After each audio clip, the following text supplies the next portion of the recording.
No, don't cross, ma'am, please.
Hi, my name is Petra Greenidge Sawyer, a patron teacher of the African Cultural Club at Naprima Girls High School. The club started about 4 years ago by one of our past students, Alicia Bruce, because she wanted to give students of African descent a space, a voice in the school. After she left, it went dormant for a while, and I reignited the club sometime last year, late last year. We target students of any ethnic descent, but it's basically a space where students of African origin can come, learn about their culture, learn about their history, express themselves, and feel, identify themselves with their culture. We meet every Monday at 12:15 p.m. in the AV room. All are invited, all are welcome. We had, as we said, we just started last year, reignited it last year, and during meetings we discuss your hair texture, identity. We did Nigerian weddings. We did something, so we identified cultural aspects in Senegal. So we just give students, they come up with the topics that they want to discuss. Of course, I have to vet them, and we give them a place, a space to identify with their culture and their history in the school. We recently had an Emancipation Day program at the end of the third term, which was a great success. Miss Akila Jaramugi was the guest speaker. And ever since I contacted her to be the guest speaker for our club, we have been in contact, and she has invited me to, this is the second occasion she invited our school to, our club to assist her. I must confess that it's only after I got to meet Miss Akila that I realized that that there were free blocks that came to Trinidad. And this piqued my interest. It also piqued the members of the club interest, and we are very intrigued to get to know more about our culture and our identity. Okay, so thank you. My name is Kamba Jaramugi, and I live in St. Anne's, but I'm American.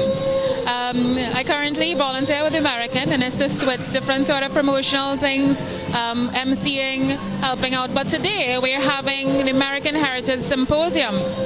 And we're happy to have a lot of visiting professors, a lot of speakers to speak on what is happening in our American community. So we're going to be talking about culture, religion, business, and land ownership. Issues that really at the core of the American people today. This is the third symposium. I was happy to chair two of them before, so this is my third time hosting. So I'll be happy to be sharing information as we go along the day. So you can feel free to visit our Facebook page, which is Proud to be American, which have a lot of updates daily, weekly, showcasing what is happening within our American companies here in Trinidad.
And all the other fancy things that goes with celebration, because they came here even before emancipation. Emancipation is just 170 something odd years, but we're talking about 200 years. And the whole of Trinidad and Tobago should have been celebrating this event in a manner befitting of the people who came, because warriors came with their wives and their children, warriors, fighting war that helped to change this world. And I think it has been taken too casually. Much more should have been done to celebrate this event in Trinidad and Tobago. Notwithstanding, the Odu that was divine for the 200-year celebration is Owari Iwete. And we had to do an ebo of gratitude, and I think we all should be grateful for what has been bestowed on us, for all that was given. And the ebo and the divination says that the American people should be kind to each other, and that they should not ill speak each other. because it will block their progress.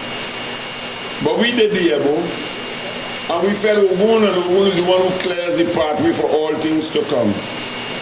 So expect riches, wealth, good fortune, long life, and all the good things that Olodumare could give to one, so that he would be successful on this planet, and that he would develop, or she would develop, to become a person of good, gentle, noble, and divine character.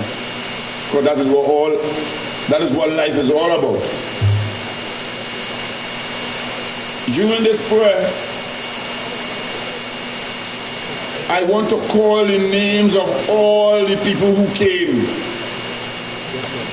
Roll call. Because there would have been a roll call when they arrived. And we want to have a roll call now that we're celebrating 200 years. What you have, boy, we have some lessons from the ancestors. Mochuba Bogbo Olodumare, Olurunu Luwaile mi anade alaye alagbara julozu. The wise one who comes as Olojoni. Honor this day, we ask for blessings. And we give gratitude to the owner of the realm of the ancestors. Iba Olodumare, Oba Ajiki, Commemoration Creator, the great one who we praise first. As we awake today, we behold the four corners of the world. Commemoration the spirit of purity. He who carved the cloth at Ado in the form of sculpture, the one whose date of death has not been changed by the one, Omo Olu, child of the chief priest who made all heads that exist in creation. Ibashe Iloru, Ibashe Yoru, Ibashe Ariwa, Ibashe Gusu. We pay homage to the east, the west, the north, and the south. And we ask for blessings.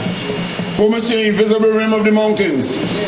Homage to all things that live in the invisible realm. Homage to the spirit of the ocean. Olokun, the one that makes things prosper. Homage to the power of the wind. The mystery of the mysterious world. Mama Oya, without you there will be no life on this planet Earth. Homage to the Mother Earth who sustains the universal alignment of all things in nature. Only Mama, we ask for your blessings. Homage to the perpetuity of the world into infinity. Homage to the King of Kings. Homage to the averter of the final days. The King who could change the time of death. Homage to the mat that cannot be rolled up once laid out. Homage to the power that attracts goodness. From the source of the invisibles, homage to the dead, the messengers of the invisible realm. Ibaori, homage to the spirit of consciousness. Ibaori, homage to the spirit of the inner self. Ibaori, Epori. Tio Walo, homage to the spirit of the higher self who lives in the invisible realm of the ancestors. Ibakori, homage to the creator of the calabash that contains the inner self. Ibajalamopi, homage to the spirit of the guardian of all inner spirits who are chosen from the invisible realm of the ancestors. Iba Aluduntun, Oru, homage to the spirit who announces the destiny that is created in the invisible realm of the ancestors. Homage to the Blue River and the Blood River, that place that causes destiny to be forgotten. The invisible realm of the ancestors is the permanent home of the inner self. It is there that the inner self accounts for what it has done during its journey here on earth. Homage to the divine messenger of transformation, Baba Yeshu, we ask for your blessing. O Bishop the Course Road, from the hill of creation, we use your sword to touch the earth. Iba Uchusi Udemata, spirit of the tracker, we ask for blessings this morning. The owner of the mystery of spotted medicine. Iba Ogunwawo, Olile Kangun Kangun, the owner of the innumerable homes in the realm of the ancestors. Iba Obatala, Oisha Osheveba, Commission spirit of the chief of the white cloth, who sprays at the sacred grove. Owner of the ancient mystery of white cloth, guardian of those with physical disabilities.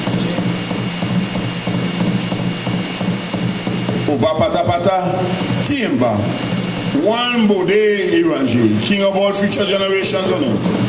Iba Yomosha, the mother of the womb, we ask for blessings. Iba Oshunoloria Yegun Ariwa, Owner of the hair come for beautiful women, we ask for your blessings. Iba olukusua Riva Bambi, Omo Arikba, Ota Shegun.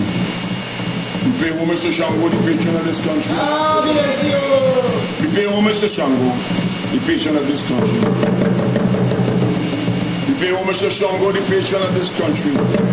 And we ask Shango to continue to protect us, to bring good fortune, to bring long life, to bring all the good things in life. Kabisi Shango, we give thanks. And we ask for your blessing, Baba. We ask for your understanding. We ask for harmony and balance. Honor is coming to all the mothers of the earth. Iba Wanyami, to all the great mothers. We ask for guidance. Ikududu atiwo. Oh, to be Bobona, may the road be always clear. Iba Wanakoda, to the one who was first told how this tradition should be done. Iba Ashida, to the student of Akoda. Iba Jubo, Onimefa. We ask for blessings this morning. We ask for guidance for the relatives and all the members of the bloodline of all who came here 200 years ago. Those who would have remained in America, those who would have gone on to Canada, those who would have come down into the Caribbean, those who would have gone back home to Africa. We ask for the elevation this morning and we ask for the blessings. Yeah.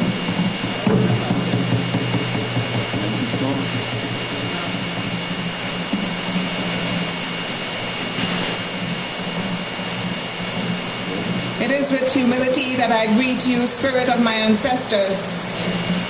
I greet you, spirit guides, friend of the invisibles, you that see without looking, you that know without learning. We come and we humbly ask, how can a blind man travel? Our feet can't hold us.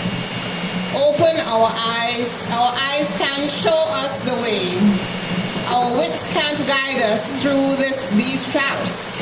So we come and we give ourselves away to you, that you may be our eyes, our feet, and our wit, that we may see through you, that we may walk with you, that we may feel you, for it is with you that the journey begins and can happen. Aiku, Pariwa, perfect in existence, character, and immortality. Spirit keepers of all elements, ancestors who have passed this way before. Those upon whose shoulders we stand, our praises, and grant us your presence. Ashe, Ashe, Ashe. Now we want to do the roll call, please. It's necessary to call the names of the ancestors. To all the ancestors of our bloodline who sit at the feet of Udurumari, for all the generations that met the generations in heaven, we ask for blessings this day. All those who made it possible for us to be here today, we ask for their blessings. We starting as the alphabet goes with A. Go ahead. To the Adams, Ambrose, the Andrews, Archer. You could repeat the names, please.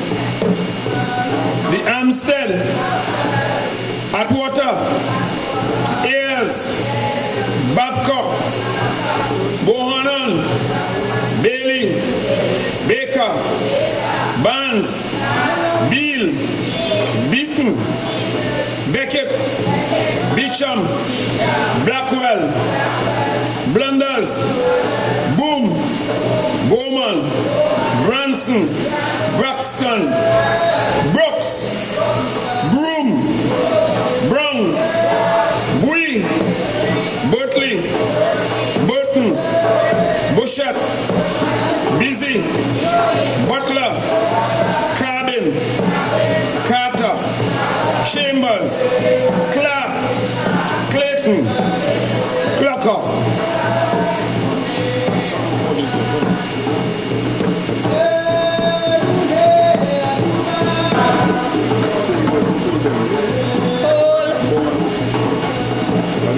Cole, Cooper,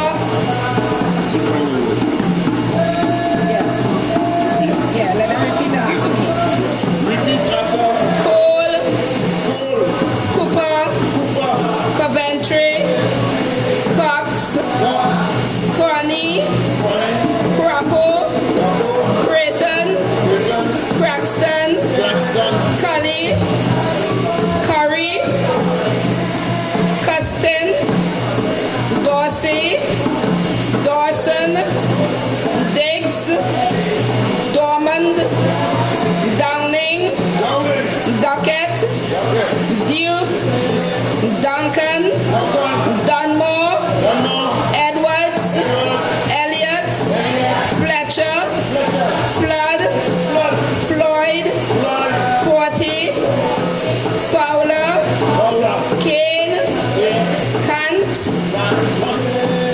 Cardinal,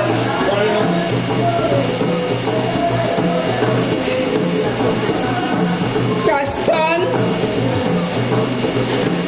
Gales, Gibson, Gigi, Glod, Godbread, Gooden, Grace, Graham, Gray, Griffith, Grimes, Groves, Hadley, Hagan, Paul, Ames, Hamilton, Hampshire, Hampstead, Handy, Hants, Here, Harris, Harrison, Hayden, Haley, Henderson, Henson, Harriet, Hill, Holly, Holmes, Homer, Houghton, Huskin, Hoy,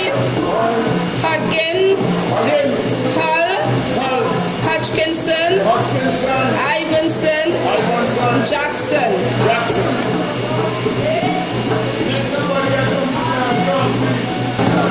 James, Jarvis, Johnson, Joins, Jones, Joseph, Kilgo, King, Lawson, Leader, Lee, Lewis, Limbo, Lively, Loney, Long, Lucas,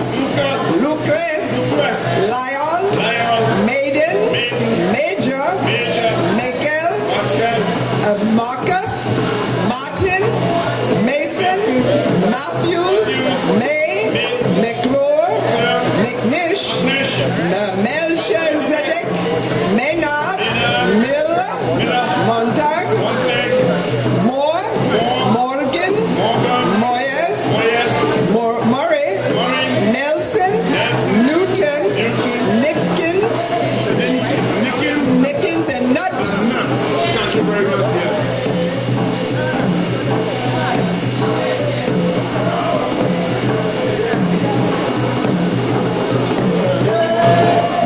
Ogleby, Payne, Parker, Pauling, Parr, Patterson, Payne, Pennick, Pennington, Phillips, Pirate, Pitt, Polyfield, Poison, Potomac, Randall, Ransom, Ray, Rebel, Richardson, Robbins, Robinson, Russ, Russell, Sandford, Saunders, Seaton, Sewell, Shaddock, Shaw, Shidrick, Shields, Signal, Silverthorne, Skinner, Smallwood, Smith, Samuel, Sparks, Spawley. Stratton, there's another Stuart, Sorrow, Starton, Stasco, Taylor, Teagle, Tealstead, Tealsdale, Thompson, Thomas, Toby, Tomlin, Tolly,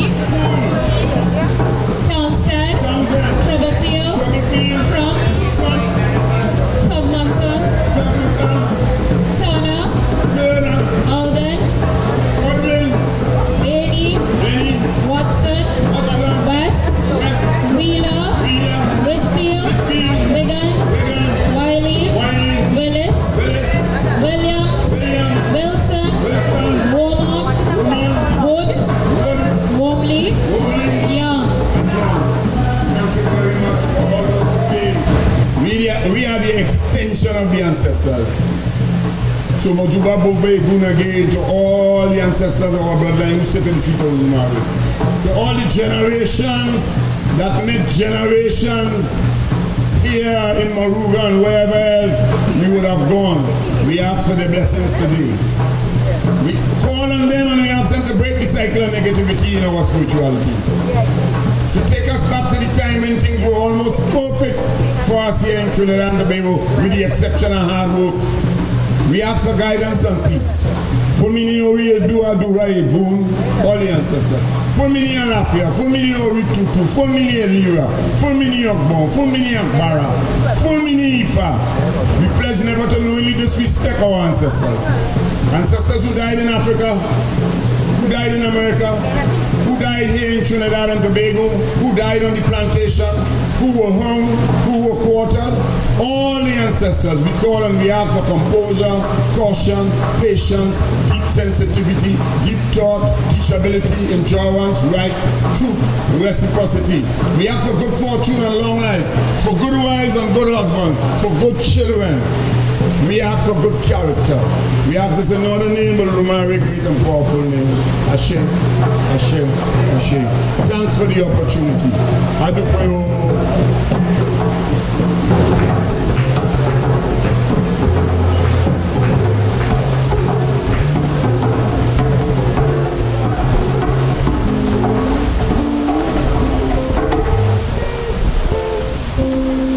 Ashe, Ashe, Ashe. I'm sorry that you took your seats so quickly because you will realize that we have not said the national anthem yet. We haven't sung it.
Merikin Heritage Foundation has done so far. So Ms. Akila Jaramogi, I invite you on stage.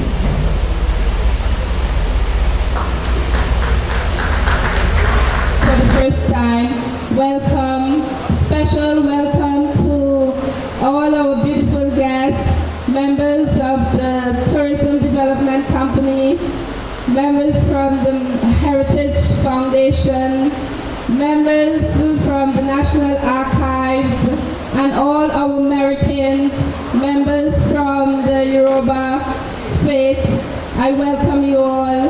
I welcome the band and all those who are here to support us, to spend this time with us as we enjoy this day. I want to share with you some of the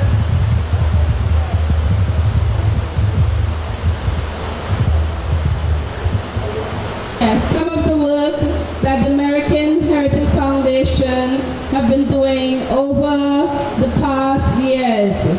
First, I want to say the Merikin Heritage Foundation started way back in 2010. And from then, our aim was to really mobilize the American community and to get to sensitize the nation, not just American within the company villages, but Americans around the globe, to come together to work towards developing the American company villages and again, getting the history in the school books around Trinidad and Tobago and around the world. So I'll quickly share some of the work that we have done over the years. In 2012, the American Heritage Foundation, together in 2012, the American Heritage Foundation, together with the U.S. Embassy and the British Embassy, along with the Canadian Embassy and the American community, did a documentary. And that documentary, you can get access to that documentary and you will get some information about the beginning of times, from the war, which was in 1812, to where we are here now in the companies in 1816. So again, we had this documentary viewed at Nia Valley here and also at the IMAX Cinema in Port of Spain. Following that, we had a symposium, an exhibition at the National Museum. And again, it was to showcase some of the work done by the Americans. It was to showcase our food, our art, our culture, our craft, showcase our religion. So again, those who were fortunate to visit the National Museum, we got that opportunity to share the information within the Port of Spain area. So again, we had members of the American community journeyed from south to Port of Spain, and people from around Port of Spain get the opportunity to share some of our history. Again, here some of the activities at that event, that exhibition. We had stick fighting on display. We had some information. The exhibition ran for about 2 weeks, and school children as well as the national community were invited to visit the exhibition. Following that, there was an exhibition at the National Library. And Hollis supported the American community by showcasing some of the history that still is yet waiting to be told to the school children, still waiting to be in the school books around Trinidad and Tobago and the libraries around Trinidad and Tobago. Following that, members of the American Heritage Foundation visited Cohen Hamilton Secondary School and presented information about the school, when it was built, and so on.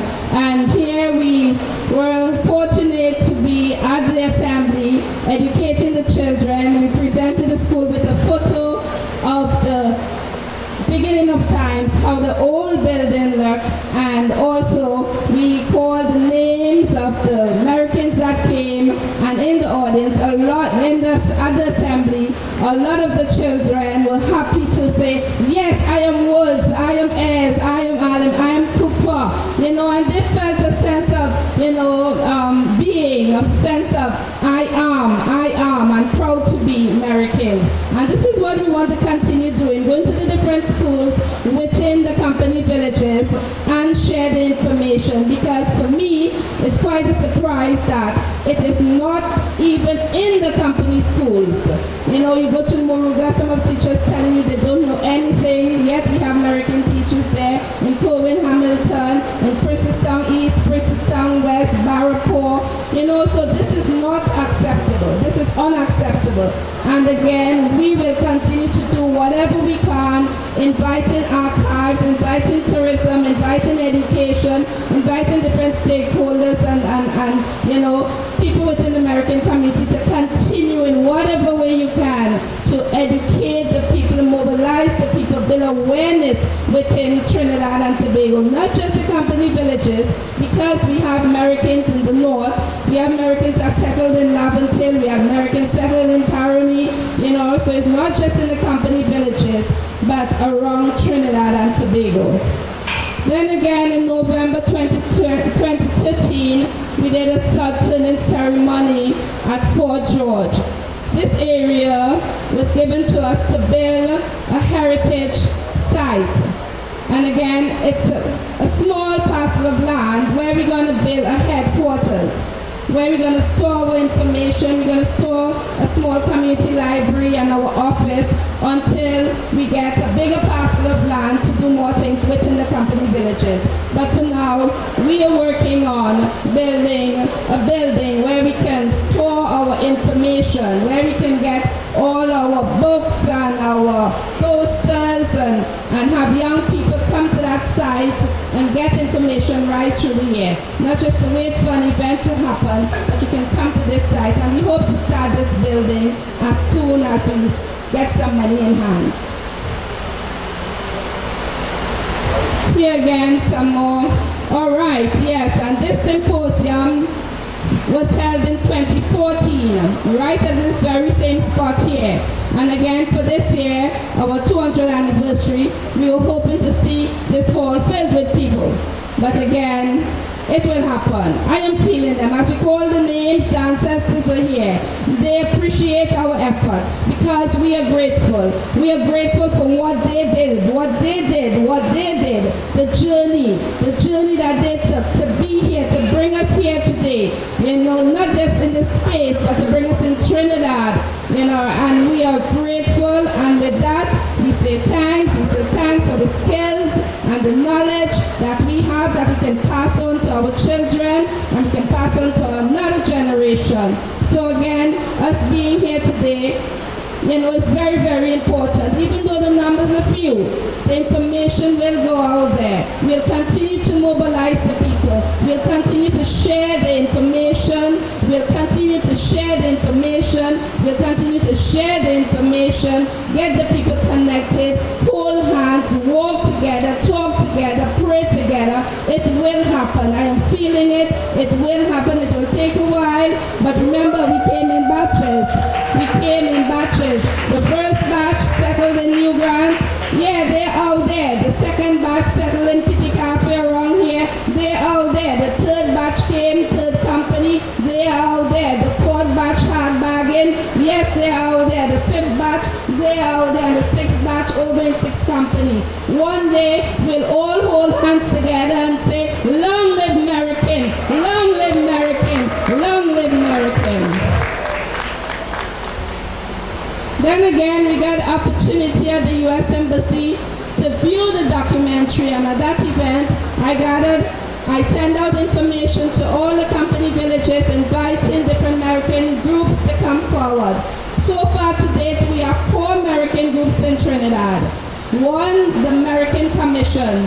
2, the Merikin Limited. 3, Merikin Heritage Foundation. And 4, Merikin Incorporation. We have 4 Merikin groups. And I hope one day we'll have an umbrella just called Merikin, sheltering all these groups together, bringing them together and singing one song. But again, soon come, it will happen.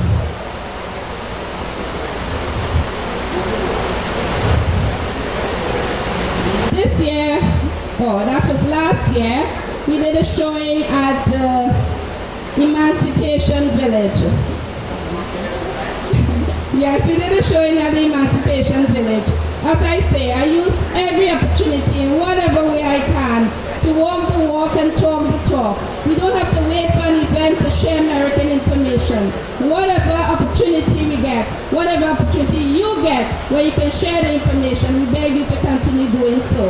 As they labeled our history the Forgotten War, same way they wanted to just dismiss our arrival here. But again, we as a people, we have to stand up and bring our history to the forefront, and one day it will truly be to the forefront.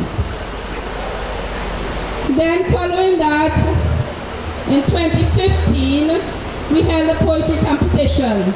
Again, we went to the different schools in the company villages. We journeyed to Moruga Composite, we went to Cowan Hamilton, we went to Barrapore Secondary, went to Princestown East and Princestown West. We had a handful of students participating in this poetry competition. They were given different topics to write on, and it was really, really interesting to see. At the end, we had young people choosing Proud to be American, Beat Your Drum, Mr. American, The American Journey, Papa Nisa, Resilient American, American Freedom Fighter, Mama Matilda, Preserving our American Culture, The American Woman, From Hard Bagging to New Grant, and American Maroons. Now again, we gave them these different topics to go and research. Yeah? We gave them these topics to go and research and come back to us with information, and it was great. You know, they did, those who participated, they came out really, really well. And during the year, this year, we had a few of the winners perform at different events and so on, and it was really, really well done. So again, our little footprint in years to come will be giant footprints. Then, in February 2016, the Princeton West Secondary School celebrated the Merikins. And again, appreciation to Papa Nisa.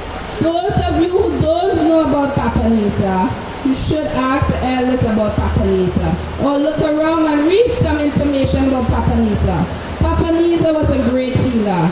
Some would call him an Obia man, but it's okay to be an Obia person. An Obia man is a good man. An Obia woman is a good woman, because people will seek help from the Obia man. Yeah, and Papa Nisa, from my knowledge, Papa Nisa will give you bush. If you're not feeling well, he'll give you a bath. Sometimes you come with a bad sore, he will clean that foot, and within a couple of weeks, that is, you know, everything is in order. You know, so I will not label him as a bad man. You know, long ago we didn't have a lot of cesareans and so on. Papa Nisa would turn a baby in a model's womb, and that baby will come out natural. No cesarean, and that was the role of Papa Nisa. You know, so again, finding out the goodness of an individual is really, really important. And he was sent here to do, you know, to do the work, to heal the people. Because in those days, we did not run to doctors and so on, you know. We would stay in the village and use our herbs to heal ourselves. And this is the role he played in the company villages. And he also passed on the information to a lot of people in the community. In the midst, we have Papa Nisa's granddaughter. Is she still here? Leonie's? Put your hands together for Leonie's, please.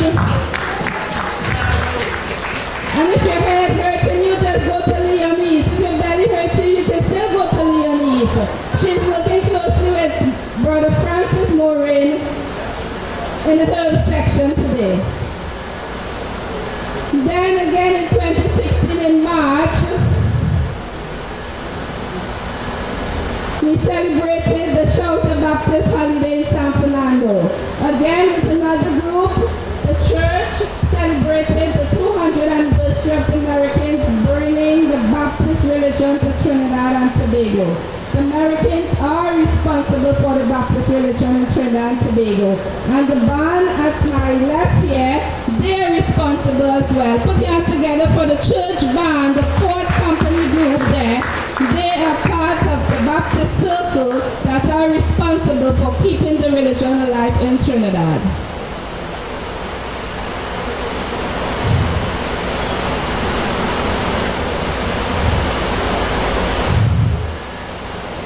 And again, we continue doing in our little circle. We continue doing in our little circle as a group. We had an event with UNESCO at the Presentation College where we focused on oral tradition and legacy. At that event, we talked about long ago. We had one of our members did story time about how we lived long ago. How we used to use our kerosene lamp, how we would light our wood fire, how we'll have our chula, how we'll do fire and top on fire below bake, how we'll roast our food, how we'll corn our fish. You know, these are the things that we need to document. These are the things that we need to share with the nation. We have special skills that we came here with. We came here with our own foods. We came here with the bene and the corn, and you know, we used to plant and the rice most of all. So again, we came here with skills and with craft and you know, special gifts that we came here to Trinidad with, and we contributed to building Trinidad. So again, Americans, we need to put our hands together for American people, folks. So we need to put our hands together for Americans as we celebrate in this little circle. So again, folks, a lot of our members, a lot of our speakers are here to share the journey with you all. But it's just to show that one little group, with or without resources. With or without a budget, we can make things happen. Sometimes they call us magicians because they say, how did you all do it? Where did you all get the money? And again, it's not just about money. We barter services. We just give thanks. We call on our ancestors and things just happen. Again, we give thanks. So, again, enjoy the day, folks, and you'll hear more from our members as the day proceeds. Round of applause. That's a woman of strength and a woman who understands her purpose. You know, sometimes we are placed here on this earth and we don't know what our purpose is. This is a woman who truly understands her purpose. And so we hope that all of you are sitting there will come to the understanding of what your purpose really is on this earth. So thank you again, Akila.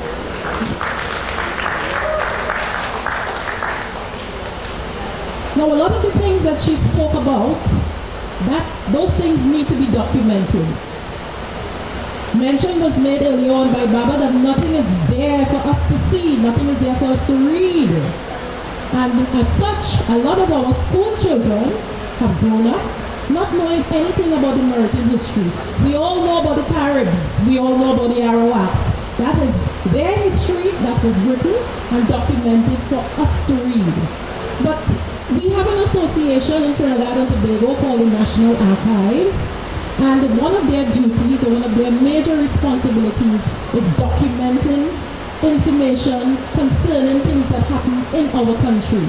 And to share some information with you on that is Miss Avril Belfon. She works at the National Archives, and she would tell us all about archiving of the history, in particular the history of the American people. So let's bring her on with a round of applause. Miss Avril Belfon. Invitation here today to be a part of your bicentennial celebration. I have entitled my few words, Recalling the Journey, symbolic both of the Americans themselves and their arrival here, as well as our growth, the growth of the relationship between the National Archives and the Americans groups as it has grown over these years. It seems only natural that we should be drawn together, as both of us are what would be considered, and I've said this many times, the best kept secrets in Trinidad and Tobago. I say this because the National Archives is mandated. Is that okay now? Is mandated to acquire, preserve, and provide access to the documentary heritage of Trinidad and Tobago. We have records dating from 1793 to today, and all our services are free. Yet only a small percentage of the population are even aware that that material is available there for their use. Far worse.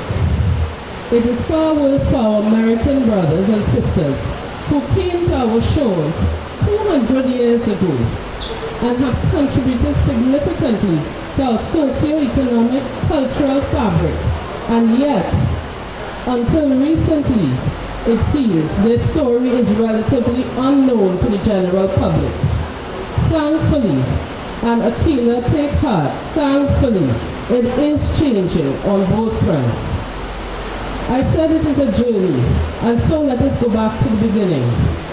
I met Mr. Kerwin Callender of the Americans in 2011, at which point he passionately and animatedly, as we all know he can, recounted the story of the Americans while proposing the possibility of collaborating with the archives in some way. We did not know how at that time. Since then, we have taken part in a number of events hosted by the Americans Heritage Foundation, and you've seen Akila spoken to some of those events just now. But it was not until in 2015 when I attended the Americans World Masters Poetry Competition, which Akila also referred to, and I heard the voices of our young poets bring the story to life, that finally we agreed to a more extensive collaboration. At that point, two auspicious occasions converged: your bicentennial and the UN Decade of People of African Descent, which is 2015 to 2024. The time now was right for us to move from the shadows and bring to light this important aspect of our history. One of the main objectives of this decade, and I'm quoting here, to promote a greater knowledge of and respect for the diverse heritage, culture, and contribution of the people of African descent and to the development of societies. We at the National Archives have adopted this particular goal as our personal goal because as we reviewed our collections, it revealed a significant gap. The gap being the stories of the people, the individuals, their lives on the ground. And I'm going to deviate a little. At the National Archives, because we're a government archives, most of the records speak only to what was recorded by those in government. And hardly do you hear the voice of individuals, of people, of those who really worked to create and build our country. And even if you do hear it, it is a warped version of what that is. So this solidified for us our role and how important it was for us to tell the wider story, to ensure that all voices are heard in the archives and not simply as it is documented by who happens to be in power at that time. Okay, let's see if I can find where I was now. We took the opportunity in April this year to partner with Americans to launch our campaign to build a more inclusive collection, which will reflect our diverse people. And we chose to start with you, the Americans. We have begun to collect both published and unpublished materials related to the history of the Americans. We are working together with the various groups, and Akila has named all of them here for you as well, to identify elders in the community to document the oral history. And we all know that we are very oral people. And so much of our stories are in dance, in music, in our stories.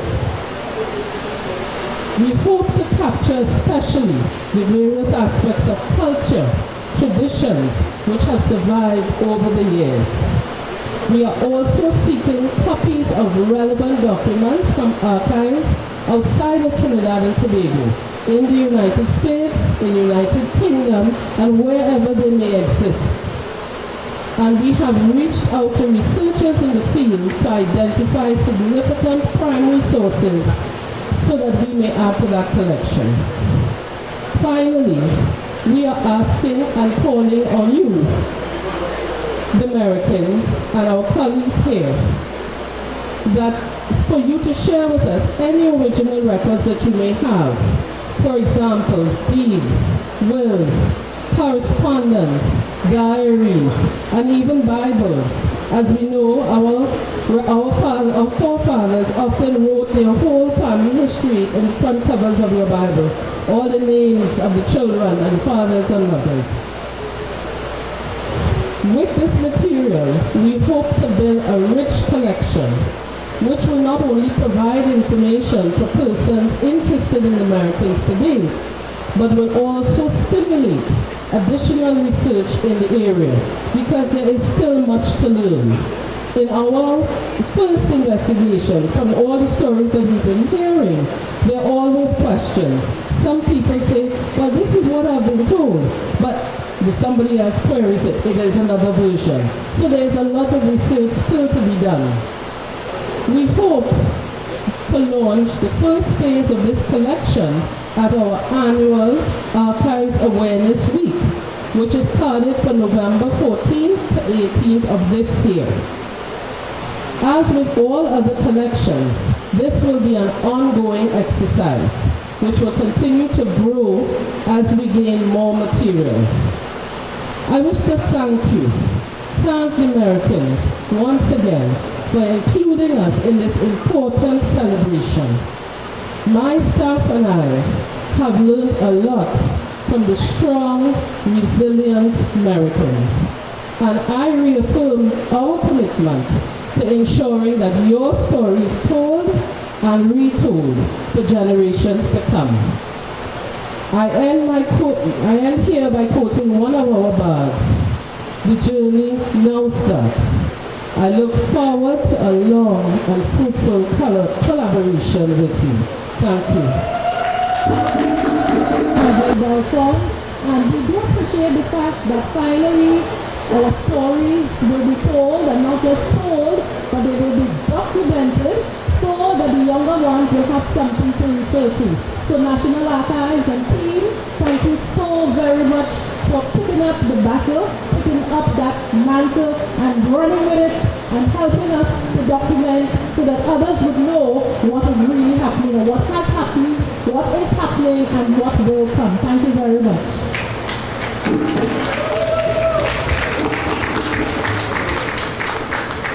We have been blessed to have the band, Harmonics Band, and they have a lot of talent and a lot of skills that they want to show off a little to you because they have been practicing a long time, and so we will now give them the honor of performing for us. So Harmonics Band, it's all over to you.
He watches me.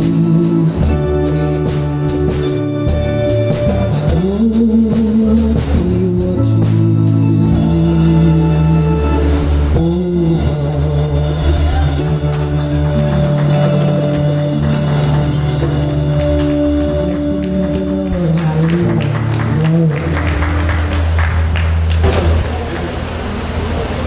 God is standing by.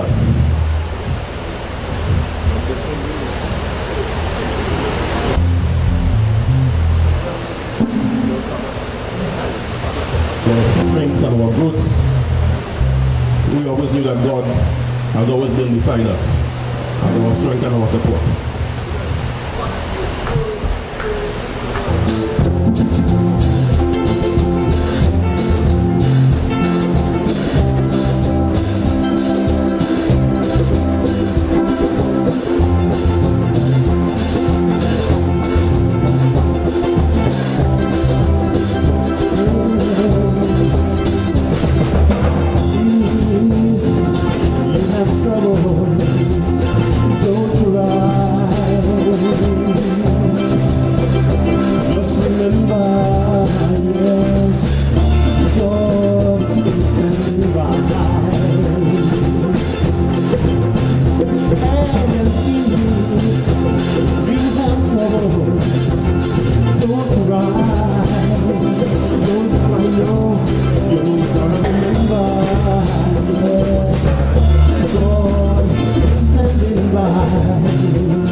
And then some of us, not so much. You know? So we give them a lusty round of applause. So now for the second part, what I'm going to do is I'm going to call up the speakers who are going to be presenting. And we're going to start the second segment. So once again, my name is Kemba Jaramogi and I'm co-hosting. So we have Tina Dunkley, we have Shabaka Cambon, and we would have Francis Morin come up and join us. Give them a round of applause as they enter. Thank you. What we would like you to do is to listen attentively, 1. 2, if you have a piece of paper, you can jot down any question that you may have, so that at the end of all the presentations, we will have a question and answer time. Okay, so listen attentively, record your questions, and remember to stand and ask them at the end of the session. So let's welcome them as they come on stage. And today, Miss Tina Dunkley, she's American, and she actually joined us today. She flew into Trinidad this week, 2 days ago. She has been at 3 of our formal events, the Symposium last year, and also the launch, the first screening of our American Heritage DVD here at Nia Valley. So she has been with us for a long while and presenting and dedicating a lot of research to this process and to sharing it. Very often we have professors, they have a lot of work, they have a lot of knowledge and information, but slow to share unless you pay to attend one of their expensive forums. But she is American and she's a proud American, so we would love to hear what she has to share with us today. Tina?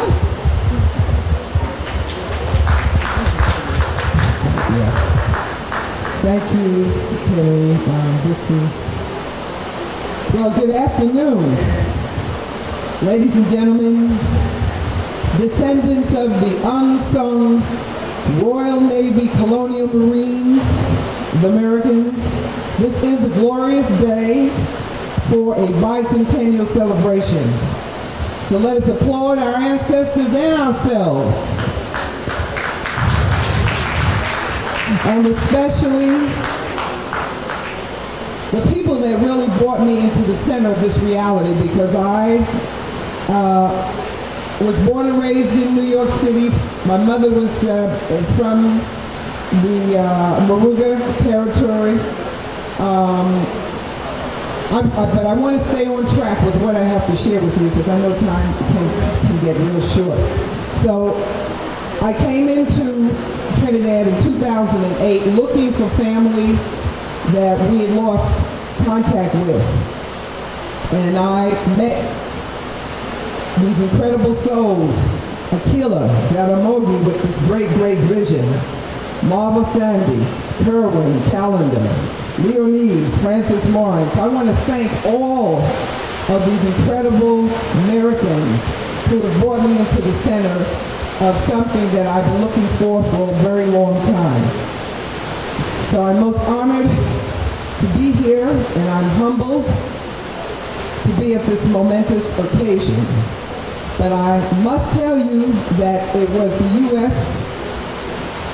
Embassy. I have a special expression of acknowledgement and appreciation to Ambassador John Espana and his public affairs officer, Stephen Weeks, who made my trip into Trinidad on this particular occasion possible. And so I don't know if anyone's here from the embassy, but a great shout out of appreciation. So the most important aspect, I think, of in relevance to this, what I think of as the renaissance of a historical reality, and that is to tell the story of our ancestors, because they really couldn't share it as a result of being isolated, not to mention illiteracy, as it was prohibited by law in the United States to teach the enslaved. And so it was indeed their African oral traditions that kept this amazing story alive. And so I want to take just this time to go over how I came to write this book for middle school. It's designed for middle school, but I also had in my mind's eye that it could really reach beyond if I told the story right. And so I have some images here. Let me go back to that I'm going to start with, just to give you a sense of what I envisioned when, and it was the U.S. Ambassador Beatrice Welters, I would like to acknowledge her as well, who asserted in her mind that a film needed to be made, a documentary, and she wanted to help with the publication of a book that would educate our youth. So it is to her that I really have a great appreciation for enabling me to do this deed. So, the first picture that you see here is from the archives at Kew London, where the musters of the ships that our ancestors were received on, and this is what they looked like. This is a very large book on the left-hand side, marbleized, and this is from the ship, the HMS Narcissus. And it was when I put my hands on this, next page, and I saw the names of all of these people that they were recording as they boarded these ships. My spirit was just really very moved. And I never thought, I didn't start this research as a result of having a proposal to do a book. I just happened to be in London at the time. I went there to meet John Weiss, Althea McNish's husband. And when he took me into these archives and I saw this material, I just started taking pictures. I never knew that it was going to end up in a book. So these are some of the things that motivated me, and also the design of the book, which you'll see when you turn the page. You will see some of the marbleization from these old books that I had my hands on. Next. And that's how the inner cover of the book looks, because that's what those books look like when I encountered them. And hopefully you will encounter them. The whole idea for this conversation is to encourage you all to go to Kew and put your hands on these books that your people would have been standing in front of when they recorded their names. Next.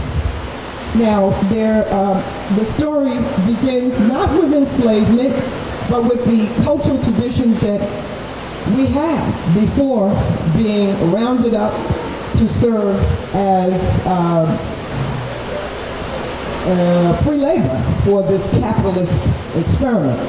And it was real important in my mind that the story not start with enslavement, but with the rich African traditions that we had before we entered the period of enslavement. So I have images here from the Yoruba culture and much earlier the Nok.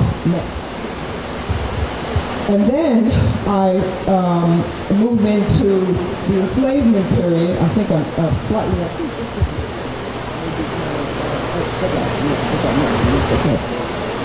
Okay, you're all right. That's fine. And how during the enslavement period,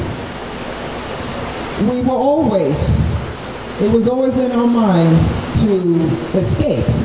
And I have images of Manning, of the Maroons from Jamaica, Henry Box Brown. It's all true stories where this man encased himself in a crate and shipped himself to Philadelphia, just to give young people an idea of the kinds of trials and tribulations that we went through.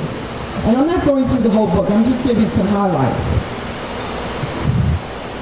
Now, the other thing that I spent a lot of time doing was finding images that were specific, that were created during the time of the war.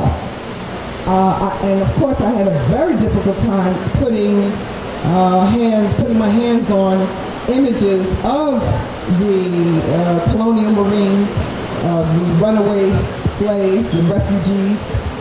And when I found an image, and this happens to be one of them, which is really more of a caricature, a cartoon, a political cartoon that was initially created by the French and then repeated by the British some years later, I decided that this image I could not put in the book. Go to the next one, because it's actually similar to this one. This one actually came first by the French. And you see that they're recruiting them. They've got these red jackets on, which symbolize that they're running off with the British. And there is, within the archives, a discussion about how the runaway slaves were really moved by the idea that they could come out of the rags that they were wearing and be clad in these very British stoic uniforms. So, but in looking at this image, I knew that this would be too complex of an image for a young person to process, mainly because of the way the figures, the black figures, are in the kind of position that they are in. So I did not use that, even though I am using it in my own artwork, which is a different story. But for the book, I decided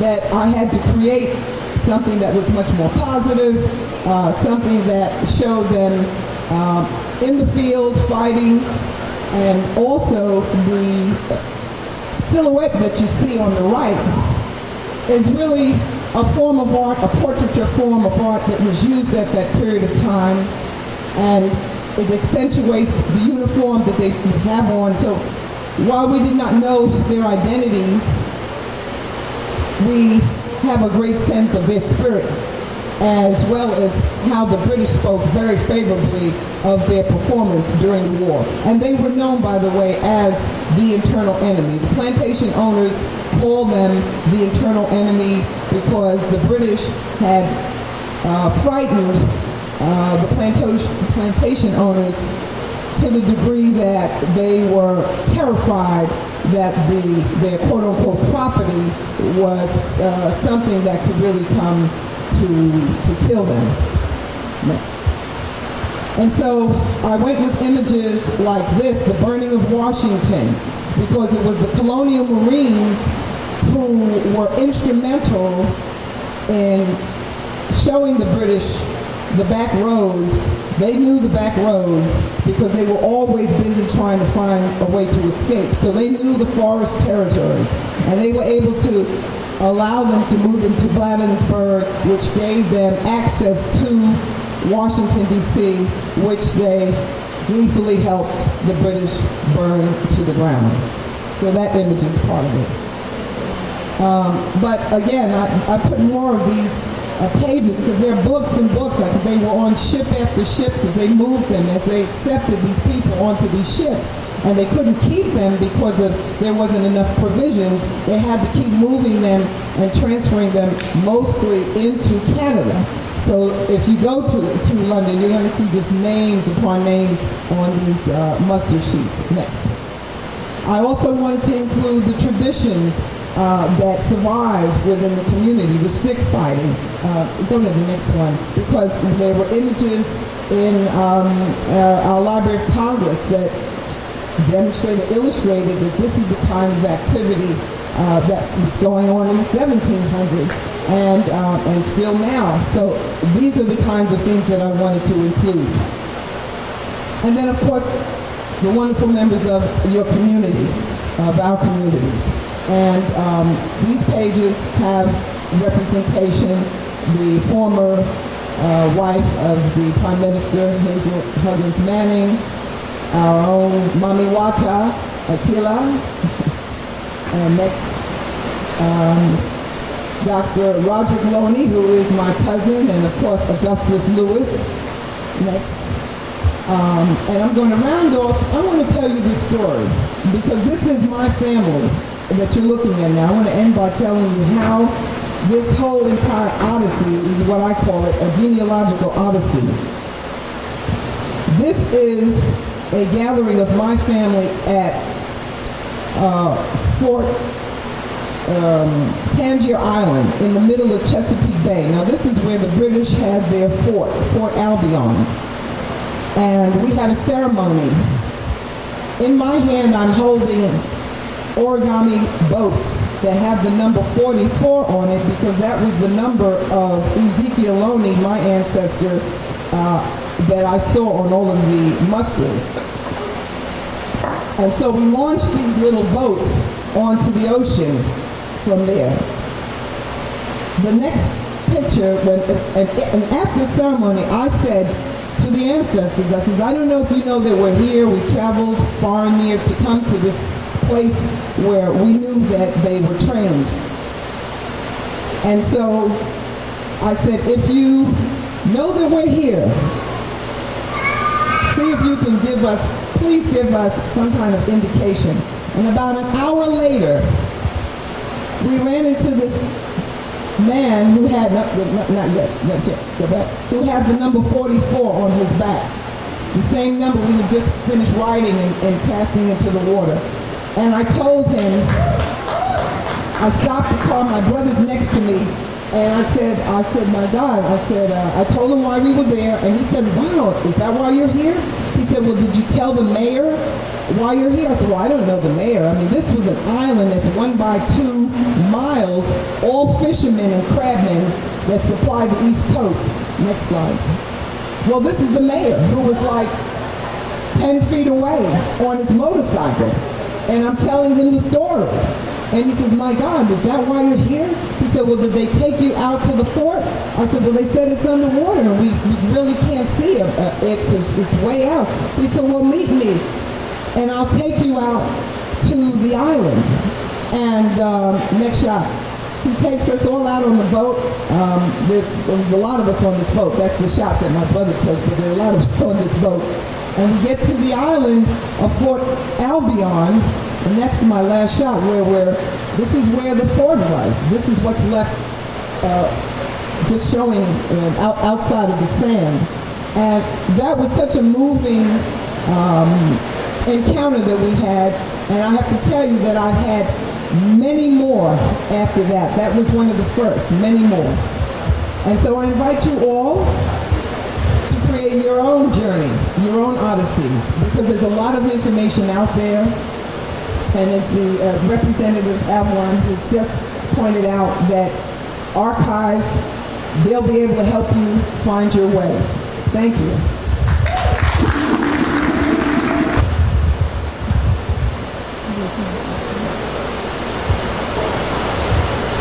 And now we have Mr. Francis Moring, and he's going to share a bit with us about food security within the Merikin community and some of the things that the Merikin community has been responsible for in terms of food.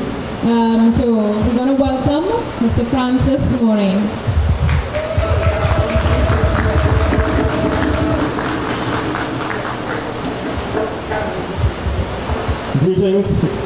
Greetings from your cousins in Sierra Leone. I bring greetings from your cousins along the Galagishi corridor in North America, in the United States. The title of Tina's book, there's a very interesting word in that title. It speaks of the forgotten soldiers. It's forgotten soldiers? Yeah, forgotten soldiers. And I've been making my own journeys. I'm a botanist, I should mention, before going further, I'm a botanist. And I've been making my own journeys. I've been using my interest in plant heritage in connecting with my own family heritage. And I've made journeys to Sierra Leone and to the Galagishi country. And when I meet people in these areas, they are quite amazed to discover that there are these people here in Trinidad called Americans, and they don't know anything about us. But when I share information with them, they begin right away to understand the connections and to see how closely we are related. So I have chosen the topic connecting the grains of rice, food security and food justice. I'm looking at the past, present and future in the production of hill rice among Americans. Okay? Yeah.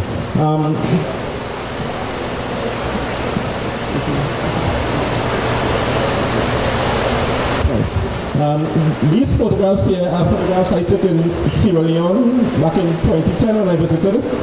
And the plate of food you see on top there has rice, very much like the hill rice which we have here. And it has a plant which is called krenkre in Sierra Leone. And it's very interesting. I mean, I don't have much time, but I can share the experiences with others at some other stage. But it's very interesting that the plant called krenkre, it's a plant which I've been trying to find for many years. It's something my grandmother knew, which is used as a spinach. And in January of 2010, I had a workshop in Delaware and Tobago. And while there, one of the elders in the village came to me and she said, look, krenkre, this is something the old Africans used to eat. And that was the first time in over 20 years I actually found somebody who knew a plant called krenkre in Trinidad and Tobago. And then a few months after, in July, I was in Sierra Leone, and I got in there Friday evening, and the Saturday morning I went walking, and I turned up in the marketplace, and there were bundles and bundles of vegetables in the market. And I began asking, what's this, what's that? And someone turned to me and said, that's krenkre, you know? So there it was, I mean, in the same manner that Tina spoke about before, you know, I always had an intrinsic sense, very intuitive sense that I have ancestors who came from Sierra Leone. I cannot establish that just yet, but walking to the streets, walking to the market, the same morning the first morning after I arrived there, and finding krenkre, after all these years of looking for it, I mean, it was quite an experience.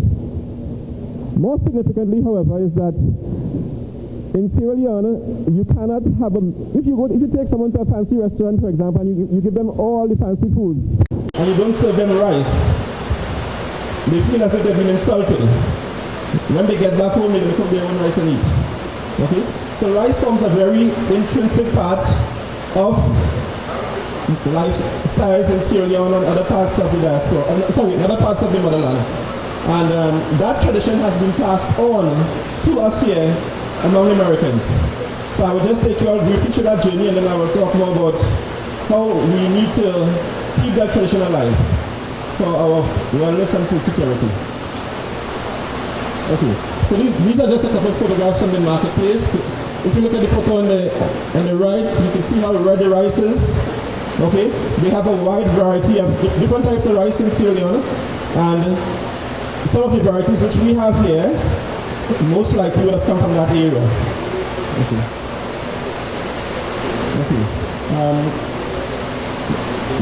You only have seen images like these. This is an ad. Yeah. There are numerous advertisements you can find in all newspapers in North America, especially in the Charleston and Georgia area, where enslaved Africans who were brought to those areas, those who came from the rice coast, which involves areas like Liberia, Guinea, the Gambia and so on, they fetched higher prices in the marketplace during that era. Okay, so this is just one example. Right. And these photographs here, this is a place called Buns Castle, just outside of Freeport, in the river mouth of Freeport. And you can see in the slide below, you can see the island. And this was actually an old fort that was used it was a point of departure from Sierra Leone and surrounding areas for Africans who were enslaved. Yeah. Okay. These are photographs taken in Sierra Leone, people fanning rice. And in some of these photographs, this is another one, this photograph here is actually a rice field in Sierra Leone. And this photograph looks almost identical to some of the photographs you find in Moruga. The background, the waterways, everything. I mean, you can easily take one photograph. You can take 10 photographs in Africa and 10 photographs in Moruga and ask people which is where. And very few people, unless they have a well-trained eye as a botanist, may be able to tell you the difference. Okay. Okay. The rice cultivation in North America by enslaved Africans contributed immensely to the development of cities like Charleston and Savannah, Georgia, Charleston, South Carolina, and Savannah, Georgia. And this is an example of one of the rice, an old rice field in Charleston, just south of Charleston. Most of these fields have been abandoned, but actually if you go to these fields, you can still find rice plants that are growing, although the rice industry has more or less collapsed since 1950 or thereabouts. Okay. These are some of the tools, the mortar and pestle, which were used in Africa, and which the photo on the right is in Africa, the photo on the left is in North America, and again these resonate quite clearly with the way we have been traditionally processing rice here in Trinidad. Okay. These are more of the baskets that are used. And I should point out that even in the baskets that are used in the fanning of the rice in North America, there are very strong and direct connections between that tradition and the traditions in West Africa. Okay. Out of all the various types of rice that were cultivated in North America, over the years they looked for the best varieties, and there's a variety called the Carolina Gold rice, which became the rice that was cultivated almost throughout the coastal areas. And today, not many people cultivate this rice, but there's a resurgence of interest, and the rice fetches a very high price there, very much the same way that the rice that is grown here fetches a very high price, a much higher price than the going market price for the rice you can buy in the groceries. Okay. Sorry you can't see these charts much better, but it just gives you an idea of the connections between Africa and North America in terms of the movement of enslaved Africans. Okay. Sorry. Yeah, let me have to keep. But again, this is just a chart showing you the different processes, and I was hoping that you may have been able to see more details. But essentially, the processing of rice in North America, the milling operations actually evolved out of the mortar and pestle. So it went from a simple mortar and pestle operated by one person or two persons, and then it went to machines where there are multiple mortars and pestles operating together. Okay? Right. This chart, that yellow area runs from North Carolina in the north to Florida in the south. And all these areas were cultivated with rice, principally using the labor of enslaved Africans. Okay. Out of that environment came we who are here gathered today, the Americans, and I haven't been able to find any historical document just yet pinpointing when the term Americans actually began to be documented in the literature. But we must appreciate that very often terms are in use for many years in the oral tradition in the community before they actually become documented. But if one goes through the literature, you would find expressions like the refugee Americans, refugee Negroes, American Negroes, black loyalists, American settlers. These are terms used to describe the Americans in the literature. And I should point out that if you're doing research, Ms. Belfort spoke about the archives and the role of the archives and so on, but if you're doing research on the Americans, let us say you were to go to the the Library of Congress, and you ask them about the Americans, there's very little they can tell you. I was in Charleston last year, and I spoke to an expert on the War of 1812, which led to the Americans being here. And he knew absolutely, he was totally flabbergasted to learn that there are people in Trinidad called Americans who came here as a result of the War of 1812. So if you're doing research, you have to really, it's like you're going through looking for a needle in a haystack, because the information, there are bits and pieces of information there, but you have to really know how to look and where to look.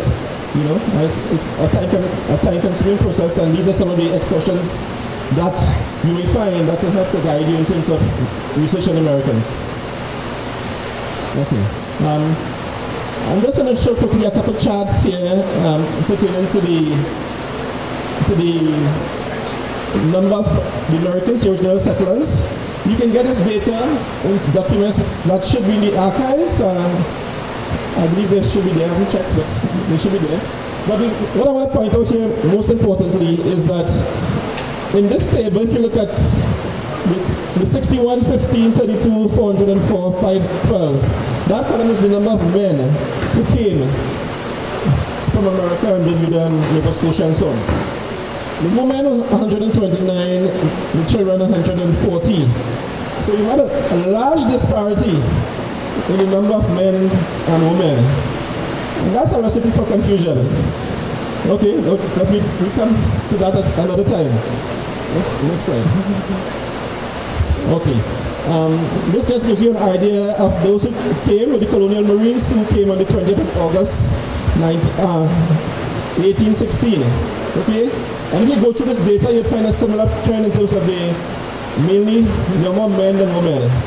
Right?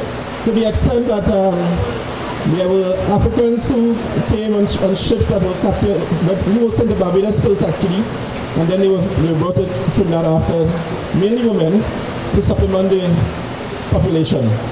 So when we look at the Americans, we need to also accept that they were not just people who came culturally. Historically, the Americans came from North America, but culturally, there were those who came from Barbados as well. But they were not Bajans. They were recent arrivals in Barbados. Okay. Okay. There are a couple of slides I didn't quite get a chance to finish, but I'll just mention. Within 10 years after the arrival of the Americans, the colonial records indicate that they were producing as much as 400 barrels of raw rice. Right? I'm not sure how that compares to the actual production today. They were also producing like 2,000 barrels of corn in the air. Right? So what those figures demonstrated is that there were people who were self-sufficient, who were working very hard in order to a new environment. They were producing food to feed themselves. And that's a very important thing. It's a very important factor that we need to look at today, because the majority of people now, they go to the grocery to purchase the majority of their food needs. And if we're looking to talk about food justice and food security, we must talk about self-sufficiency. And self-sufficiency means producing what you eat. If not producing it yourself, producing it within your community. So this is something that we need to look at. I'll say more about that as we go along. Right. Sorry, let's go back to the previous slide. Yeah. Okay. Numerous studies, well, I should say numerous, but a few studies have been done by students at UWI. And I just took this quote from one of the students who did a project on the Americans. It says the crops planted were chiefly corn, potatoes, bananas, cassava, and rice, the last of which was bought in the husk from the southern states of America, from which they had come. For this, the ground had to be thoroughly cleared, either by cutlassing or burning. In rice cultivation, peculiar seasonal conditions that existed in the island, this crop came to be greatly valued for its durability, for it could keep all year round without loss in nutritive value or taste. If you speak to most of the elders within the American community, they will tell you, for example, that they had, when they were growing up, they had boxes of rice stored under their houses, right? It's something that I experienced as a child growing up. We grew rice, and my grandmother always insisted, she always had a year's rice in stock that she wouldn't touch until the next harvest comes in, okay? So there was, I tell politicians especially, that they can't mess with me, because they can't starve me. You know, I have grown up in an environment where we were self-sufficient, and that has given me a spirit of independence, which falls, well, I didn't grow up within American community. I grew up in a village called Palo Seco, but we grew hill rice and we carried on many of the traditions of the Americans. And I tell people that gave me a spirit of independence, which politicians can, you know, they can't play games with me.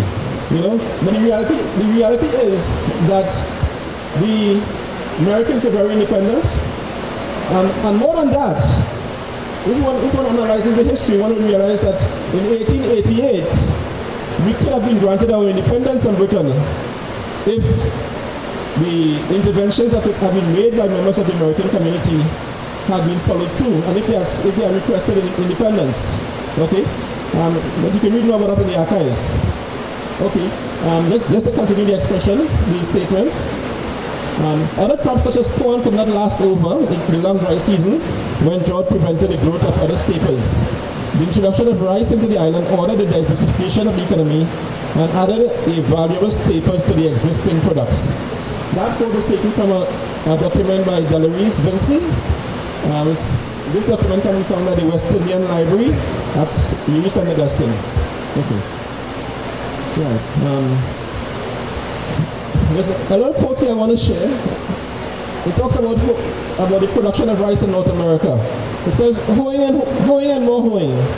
After rice was planted, the crop was constantly worked with a hoe to keep grass and other weeds from competing with the rice. Right? I'll just stop there. But this is the very same thing we do here in Moruga. You keep your rice fields as clean as possible, right? Because when you harvest the rice, you don't want weeds between the harvest. Okay?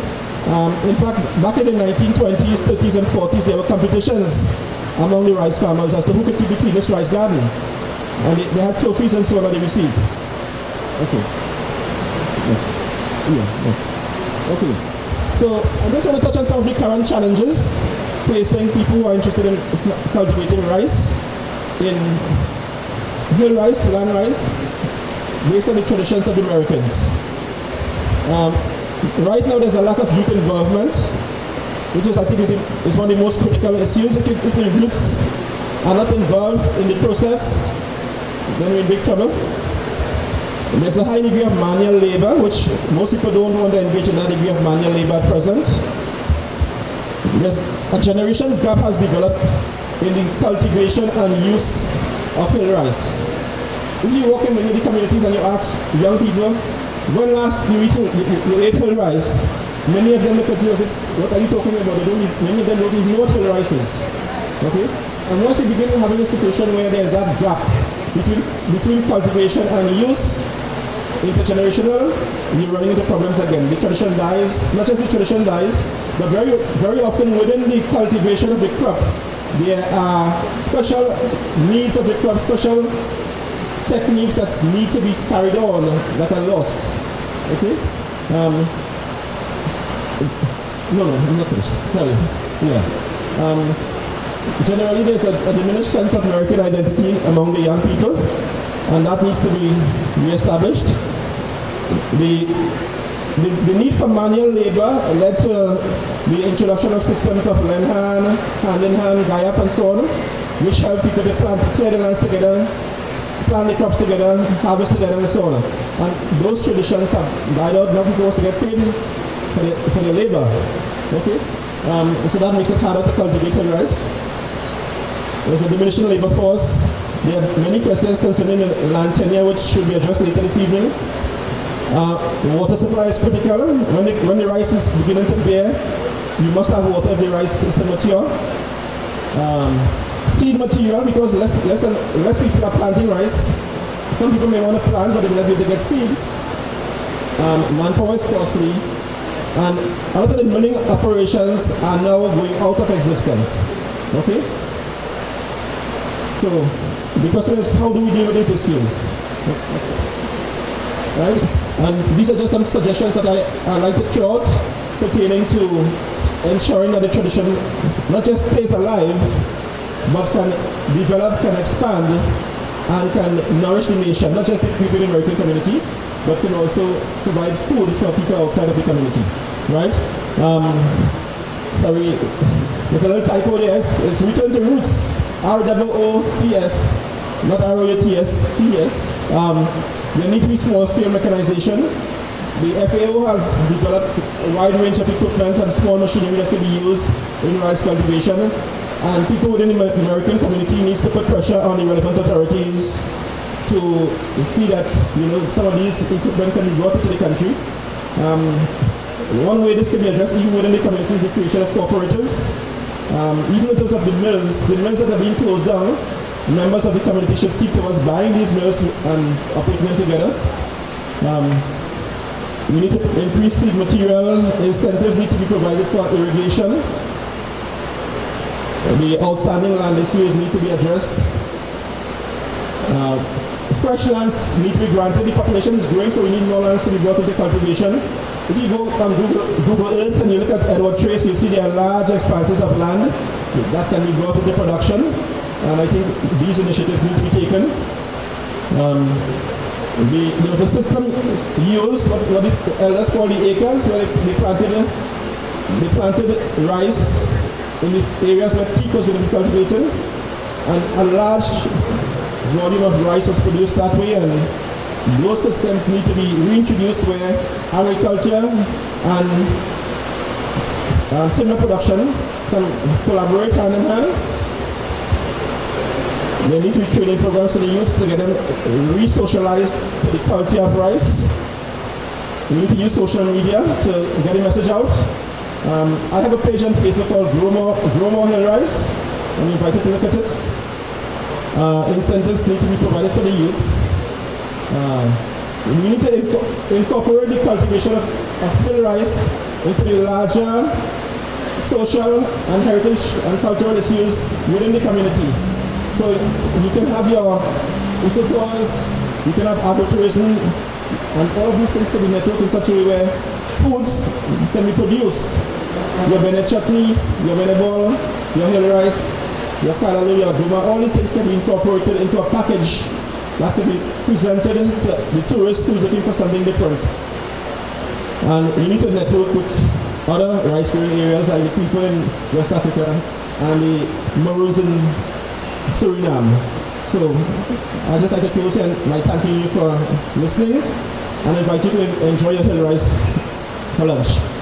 Thank you. Thank you. And straight on, we're going to have Shabaka Kambon, and he's going to speak about African diaspora. As young people, as we refer to as the millennials, we travel so much, we go to different places and connections. And, it's not just us that are connecting. We've heard their stories of how easy it is to connect people who look just like you, share your similar history, but got lost along the way. So we're going to have a contribution from Shabaka Kambon. Welcome. And it is indeed a pleasure and an honor for me to have this opportunity to address this distinguished group of brothers and sisters and special guests. Let me start off by saying that we have to acknowledge, or acknowledging a very important occasion that took place yesterday. That some of us, those of us in the know, would have lit a candle yesterday evening when the night came. Why, Baba? Why? That's right. Marcus Garvey's birthday yesterday, August the 17th. And so I start with a quote from him. He says, "Chance has never yet satisfied the hope of a suffering people. Your future as Merikin brothers and sisters, your development, your success will not come by accident. It will not come by chance. It will be due to the hard work of all of you here, the historians, those who are out in the fields doing the work, organizers and activists like Sister Jaramogi and Sister Sandy and others. Marcus Garvey said, chance has never yet satisfied the hope of a suffering people. And so I salute you today, the Merikin community, because I see that you are acting.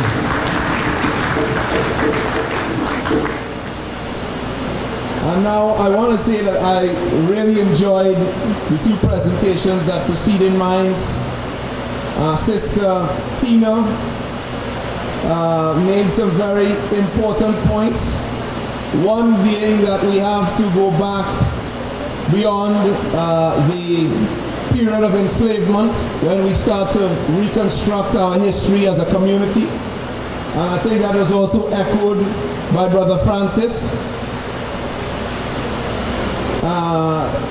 She discussed as well the period of enslavement and the resistance that we put up in that period.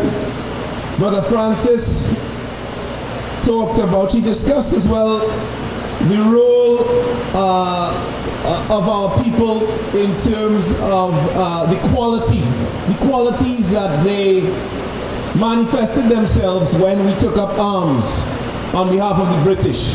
And I think that's a very important point, because there's research now being done at the University of the West Indies led by professors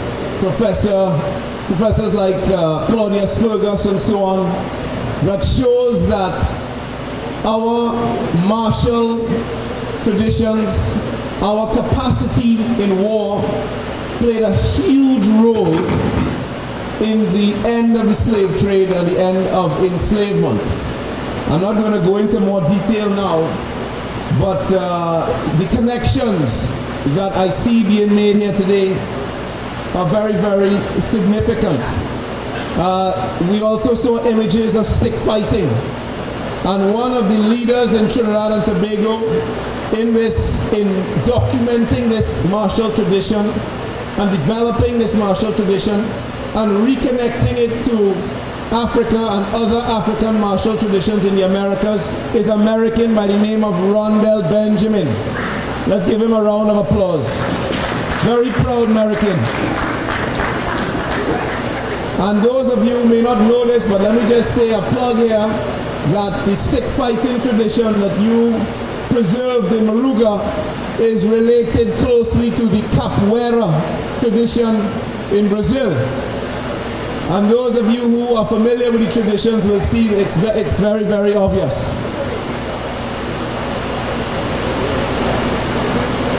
I also wanted to touch on Brother Francis's figures, that disparity between men and women, because it takes us back to an aspect of the American history that we can be very proud of.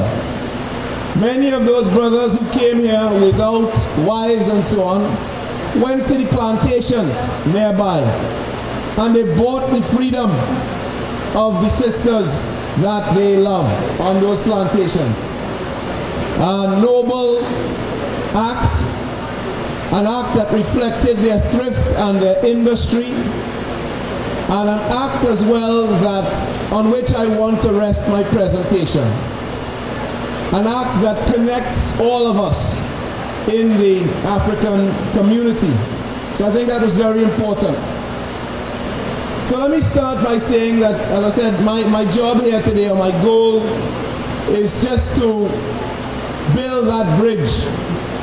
And I look forward, as a representative of the Emancipation Support Committee today, to a day when, as part of our heritage tourism, around the end of July for the celebration of emancipation, we could take our guests from Africa and different parts of the diaspora to a feast of hill rice and kreng kreng in Moruga, and hear the drums of the American community and see the stick fight.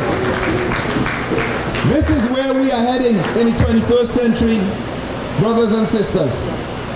So let me just start by looking at the question of what's happening today. All of us are looking and paying attention to the Olympics, right?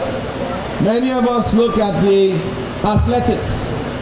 But I think there's a great deal of value if we look at some of the things that we are not traditionally supposed to be superior at. Things like swimming. We have an African American sister. Her name is Simone Manuel, who won the 100-meter gold, the first black woman to achieve such a feat, and she also broke the world record. It's interesting because when she won that race, she won it not just for Africans from her hometown somewhere in the United States of America, in the South, I think it's Texas. Not just for African Americans, not just for Africans in the diaspora, but Africans around the world. She made a very important statement. It's a victory that speaks to the challenges that we have faced and we continue to face today, not as Americans, not as Trinidadians, not as people from Barbados or Grenada or Jamaica, but as African people in a world of white over brown over black. I noted with interest that when they spoke about her victory and they looked back over the history, they went back to the 1960s when the first black person won a medal in swimming in the Olympics. And they conveniently forgot the history before that. And I want to take you back there today to make an important point. At the turn of the 20th century, just at the end of the 19th century, some white Australians were playing around in a bay in Australia, and a young black man from the Solomon Islands came there and they invited him to engage in a swim race across the harbor. These were two young, top white Australian swimmers, and this young black man from the Solomon Islands beat the pants off them. That very day, they looked at the stroke that he was doing, and they said, this is interesting. They asked him to teach them the stroke, and he did. They then named the stroke after their family. Then they named the stroke after their country. It was called the Australian Crawl. And then they went to swim races, international swim races with the Australian Crawl, and they beat everybody else. That stroke is the stroke that Simon did at the Olympics. It's called the freestyle today. But wait, the Americans saw what these guys were doing, and they did their research. You know, the Americans are a very smart nation. They realized that it was blacks who taught these whites how to do this freestyle, and so they decided to one-up the Australians. They had just colonized a place called Hawaii, and they went there and they found two brothers, one by the name of, the most prolific, by the name of Duke Kahanamoku. And they took Duke, and he and his brother swam for them in the 1911 Olympics. In 1916 it was cancelled because of the war. They swam again in 1920 and in 1924, copying several gold, silver and bronze medals between them. This is the dawn of the 20th century, and in all the Olympics between 1900 and 1930, swimming is dominated by black men who the United States have gone and gotten from Hawaii and brought to swim. In the 1920s, the US embarks on an attempt to try to build public pools all across the different states and to really drive swimming home. After these two men retire, Duke and his brother, from swimming for the US, and of course, as I said, they don't mention this in the press, they take these two black men all across on a tour across the US and have them teach at public swimming pool after public swimming pool. They take them out to California, and Duke carves a surfboard out of a piece of wood and teaches whites on the coast of California to surf. Then goes down to Australia, teaches swimming and teaches Australians to surf. This is the history of our people. And then at that very moment, they block African people from attending those very pools where Duke and his brother were teaching whites to swim. We weren't just barred from swimming in the public pools that were being set up, we were also barred from all the beaches, barring one or two that were very remote and with not the kind of sand that white people wanted to put their feet on, or too many rocks in very remote parts of the west and east coast of the United States of America. So for 100 years, after they took Duke and his brother to the Olympics to swim for them, to win medals for them, and then to teach them to swim, they basically barred our people from entering the water. And so when I was growing up, They told me that we were a people who, because we didn't have enough buoyancy, we couldn't swim. The other day, this is 2 years ago, yeah, the bones were too heavy. 2 years ago, I was at a carnival function, and a German diplomat came up to me, and she said to me that she wanted to challenge me to a swim race. She had heard something my father, Kafra Cambon, had said in the media, and she didn't like it in relation to the reparations issue. And when we ended up in a little bit of an argument, she said to me, well, let me challenge you to a swim race, because you all can't swim. Your asses are too big. And so I agreed to the challenge. The race never came off. But she was under the same stereotypical illusion about our people, that we are about ourselves. And it's very interesting, because as we go into the history, I could point out to you that there is a journal of one of the slave ship owners where he draws, a slave ship owner draws diagrams of Africans on the coast of West Africa surfing and swimming. If we go into the history of the Caribbean, have you all ever heard about the Black Caribs? The Black Caribs, very important group. There's a story of them fighting a British naval ship on massive canoes that could carry 100 people somewhere north of St. Lucia. And the British ship sinks one of their canoes. And you would think that these brothers now would start running to the shore, starting to find something to hold on to. These brothers, according to the men on the British ship, put their cutlasses between their teeth and start to swim towards the British vessel and chase it out of their waters in St. Lucia. These are people who maintain their freedom in that part of the Caribbean for almost 100 years and have also, like the Merikins, a great history. And so is that we have not been given the truth. According to Kwame Ture, imperialism lies all the time. It doesn't lie so many times, it lies all the time, and if it tells the truth, it's because it's telling a double lie. The reality is reflected in the United Nations Declaration of a Decade for People of African Descent. And let me just quote a couple things from that document so you can understand.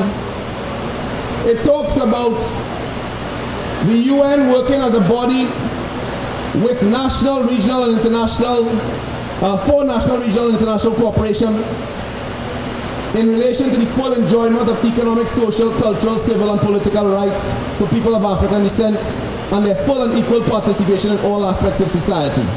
The theme of the decade is recognition, justice, and development. There are a couple very important things in this document. One is the acknowledgement that people of African descent were victims of slavery, the slave trade, and colonialism, and continue to be victims of their consequences. Very, very important. This is something that our leaders have always proclaimed. It is a truth that has always been denied us, and it is important that the UN has now recognized it. The UN also recognizes people of African descent as representing a distinct group whose human rights must be promoted and protected. That is also another very important point. It's another thing that we have been denied as a people, the idea that we are a unique, valid, and valuable aspect of the human family, that we even exist. Our diversity has always been used as an argument to suggest that we are not, in fact, a people. There's no such thing as the native people of Africa. Our leaders, of course, people like Kwame and Nkrumah, have said to us that you are not African because you are born in Africa. You are African because Africa is born in you. And when we listen to Brother Francis today, and he talked about the kind of traditions he saw in Moruga and those on the continent and those on the coast of the United States of America and the Gula communities, you see the common threads that tie us together. Common threads that we could not see before during the colonial period when we couldn't travel. And so they were able to tell us that we were Negroes, a special new breed of people that had no connections anywhere. And so once again I applaud the Merikin community for their strides in that regard. Also, the UN document speaks to the work that we're doing here today. It says, in many cases, the situation of African descendant people remains largely invisible, and insufficient recognition and respect has been given to the efforts of people of African descent to seek redress for their present condition. Those of us whose leaders in this community who are doing the work that Brother Francis and Sister Tina are doing, sisters like Sandy and Jaramogi, let's give them a round of applause. Let's give them that recognition.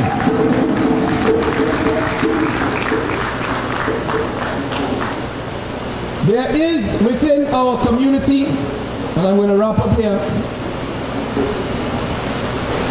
a culture, a legacy of liberation consciousness in action, which resists erasure and informs our daily practice and historic motion. To be free and to flourish and to open up new avenues, not just in African history, but in human history. That is the project we are involved in today. And I want to say that it is important that we continue to build the bridges that we are building now. Sister Jaramogi and they are building with the Maroons in Suriname and in Jamaica, with our fellow organizations in Trinidad and across the Caribbean, with our brothers and sisters on the continent of Africa. We have to support each other. When Sister Roxanne, who will speak this afternoon, calls on us to support Sister Akila Molon, former national player who is facing discrimination in central Trinidad, we have to go out and support them as a community. When Sister Jaramogi calls on us to work with Brother Francis and others to build heritage in Moruga, we have to come out and support that. When the Emancipation Support Committee calls on us to help brothers and sisters from the continent who are treated like animals in the immigration detention centers of this country, and to address issues of discrimination in the criminal justice system for all brothers and sisters in this country, those are issues that we have to support as a united community. And so, brothers and sisters, I am very heartened by what I've seen today in terms of the discourse in this community. I will go back to my own organization with good reports. I will discuss the heritage tourism that we need to implement, the things we need to put in place to work with the community here of Merikins in South Trinidad, to build those links, to bring people from different parts of the African diaspora to Moruga, to share the traditions that we continue to hold on to and to develop. And so, brothers and sisters, I thank you very much for having me today, and I look forward to the discussions this afternoon. All our panelists for this section. So just to quickly summarize, I know some of you have been going for lunch break, but some of us has not. So before we do so, I'd just like to summarize. This is the book that Tina Dunkley published. It's in the back on the table there. Tina will be here with us for the entire day. You can have a chat with her. We were planning to have a Q&A, but I think right now we will need a little break. With regards to what... Right, and remember that all proceeds come to the American Heritage Foundation. So we'd like to give Tina a round of applause. With regard to what Brother Francis spoke about in terms of hill rise, I know he mentioned thing about young people not involved, but then we also know that the youth are not entirely to blame when you're told to go out and find a decent work. We have a culture of that.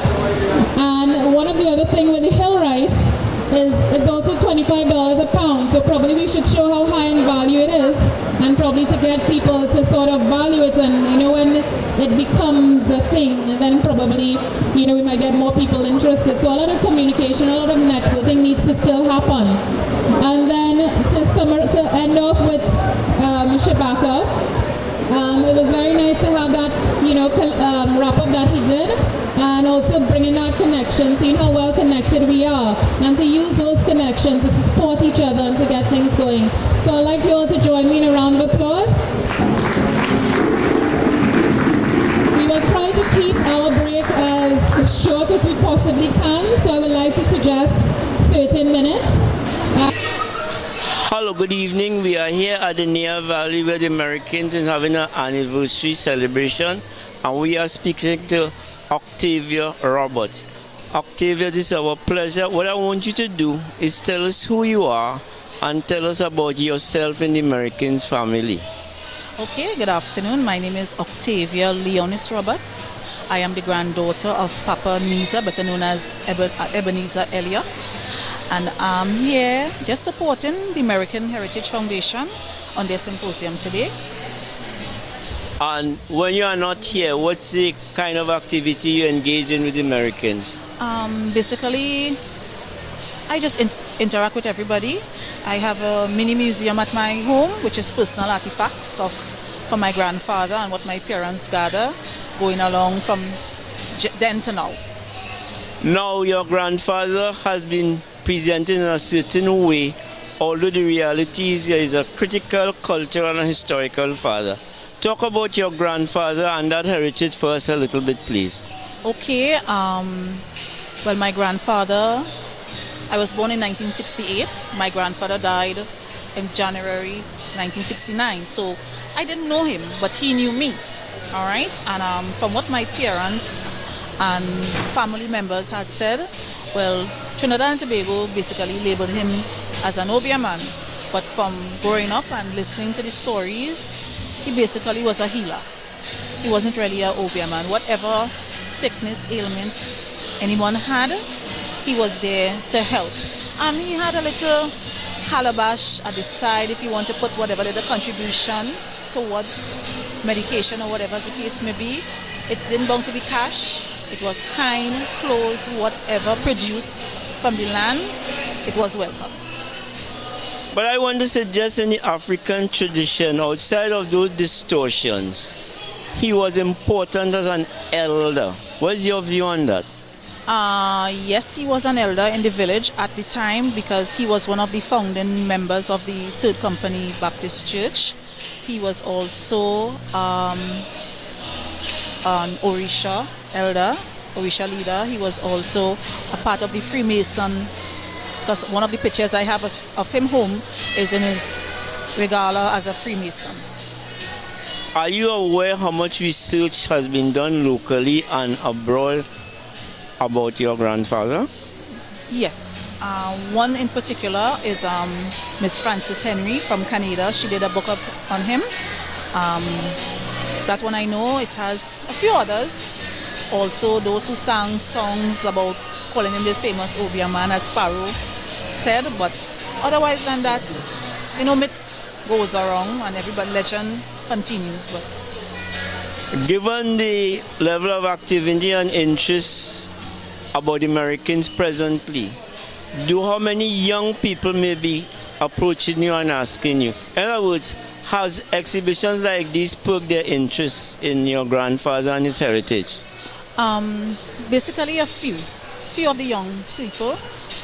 Like last week I did a mini exhibit at the White Up Center at Fifth Company Center, and they were shocked to know that they had lineage to the Americans. Some of them were my family and didn't know.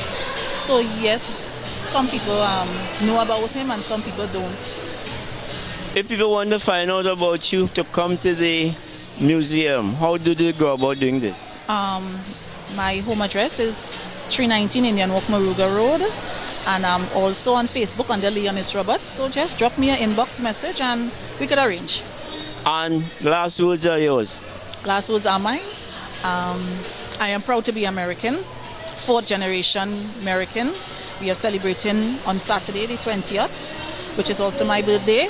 So I am really American, 20th of August, and yes, I wish everyone could come out and join with us on the Saturday again. We're having a family procession from 6:30 at Samuel Cooper, going to the Third Company Baptist Church. So all are welcome to come and join the proceedings. Thank you. Happy New Year. Happy 200th anniversary. She looks well for it. How old she is? Yeah. Yeah, but Chief Alagba, even for Lami. Ekbe Oisha Elewa, that is the spiritual group Mother Rodney. Mother Rodney is Pani's spiritual daughter. She is my spiritual mother. But that isn't my connection. My connection is that on the 28th of September 1965, I was sent to Tableland Police Station. So hear me, I don't know nobody down here. Where the hell they take me from in town and send me down here for? Mistake. Went home and tell my grandparents and some other people, and they say, no, all the family in Princess Town and down Maruga and Tableland all about. So I say, you for real? Say, yeah. So that is my connection. My grandfather was born in Princess Town in 1883. Okay? My grandmother was born in Port of Spain, but a lot of our family who came from Montserrat live in Princess Town. Okay? People like Ghouls, people like the Weeks, they came from Montserrat. So she, as a Bodkin, came from Montserrat. So all these families intermix, the Kingsale, okay, the Bodkins, we all intermix. So I had to go back down to Port of Spain again and I asked them, I said, well, what's the situation? They said, well, San Fernando too, you know. The sitting mayor is my cousin. And the woman who opened the first shorthand school in San Fernando is my cousin. And the curtain lady who was the mayor, she is my cousin, the highway. I said, all of that? Yeah. So here I am today. For the last 5 years, I've been going on the radio and talking about this. And I'm disappointed with the response.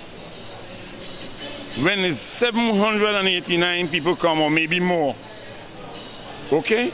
How many children in the last 10 generations here?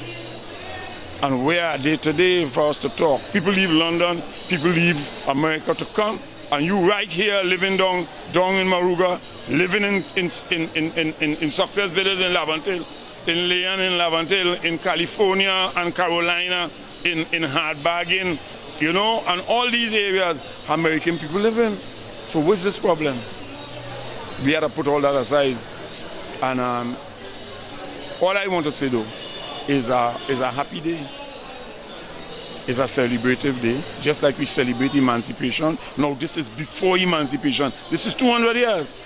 The problem was that we as Merikin, okay, came as soldiers, so we weren't slaves. So it had plenty problem in this society with us.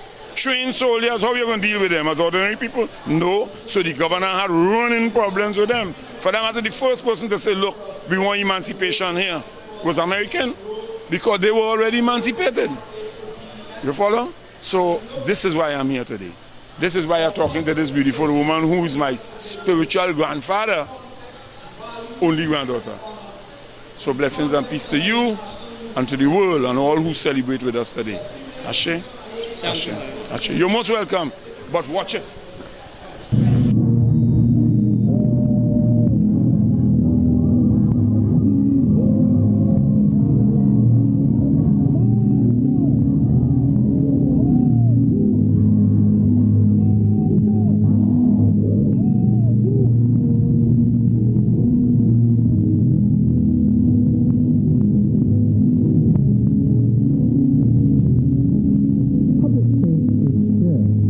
Public space is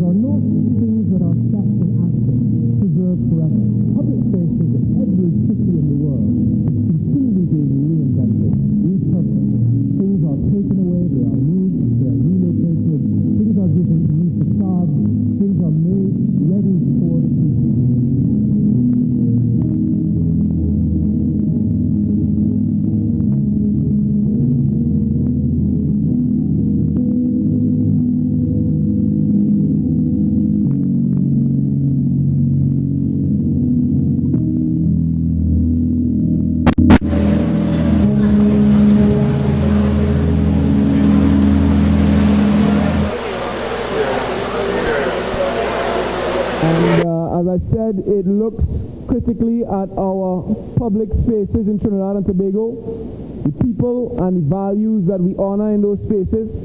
You would have seen the Lopino plantation there, and that's very important. The sign at Lopino reads, "Here lies the illustrious Comte and his wife." It talks about him coming here with 100 loyal slaves, and it invites you to picnic, have weddings, have all kinds of special events right next to the tomb of the slave master who tortured, raped, and abused and used your ancestors. Very interesting concept, you know. It's like asking the Jews to come and picnic at Auschwitz. That's what we do at Lopino. You know, and it's something that we have to look at critically. You would have seen Christopher Columbus there, his statue.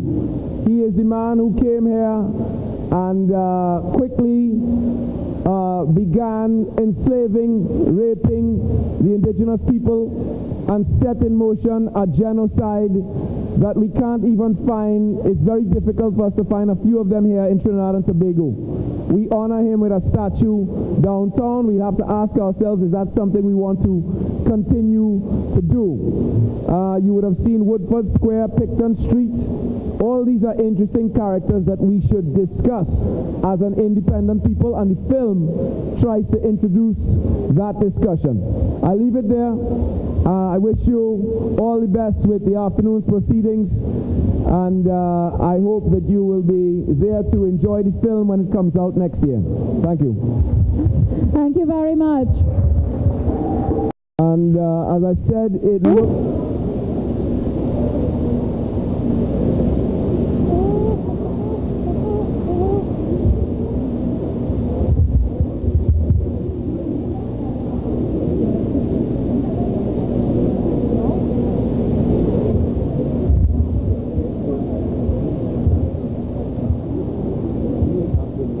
Yes. It's just everywhere we go. And we only thought it fitting that at this time we would like to do a token of appreciation to him. His name is Mr. Hollis Clifton, and we invite him to come on stage so that we can show our appreciation to him. Mr. Hollis Clifton.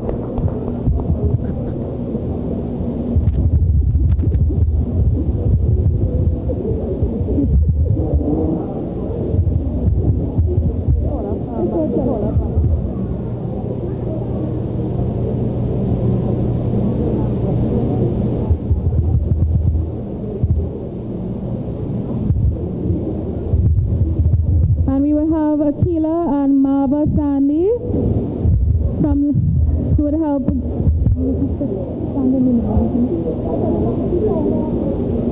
Mava?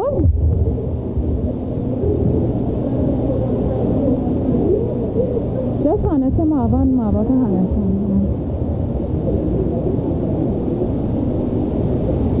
No?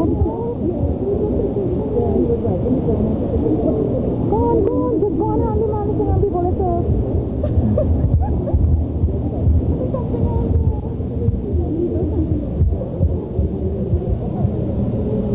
Please mind the cord. Thank you.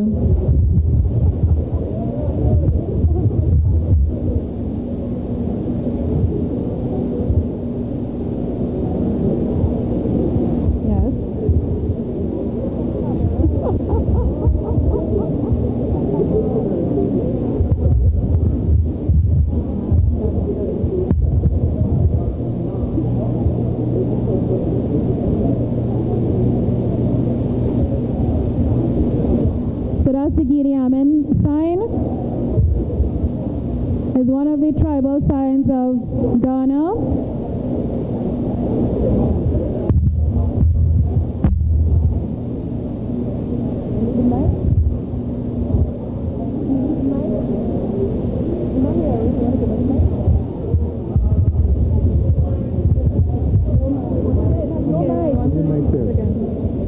On behalf of Merikin Heritage Foundation, it gives me the greatest pleasure to present this token of appreciation to Hollis Clifton, my friend.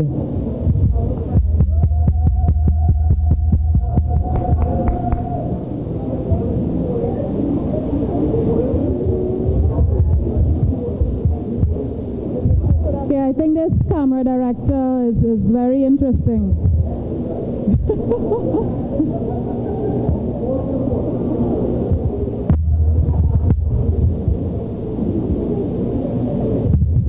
So while they wrap up with the photo take outing, we would like to have the speakers who spoke earlier join us on the table in front, because we should be taking some questions and answers after this panel discussion. So all the speakers that went before, if I can have you up either in one of these two tables, I would greatly appreciate it. Thanks.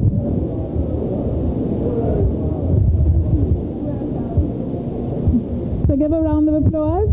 Thank you.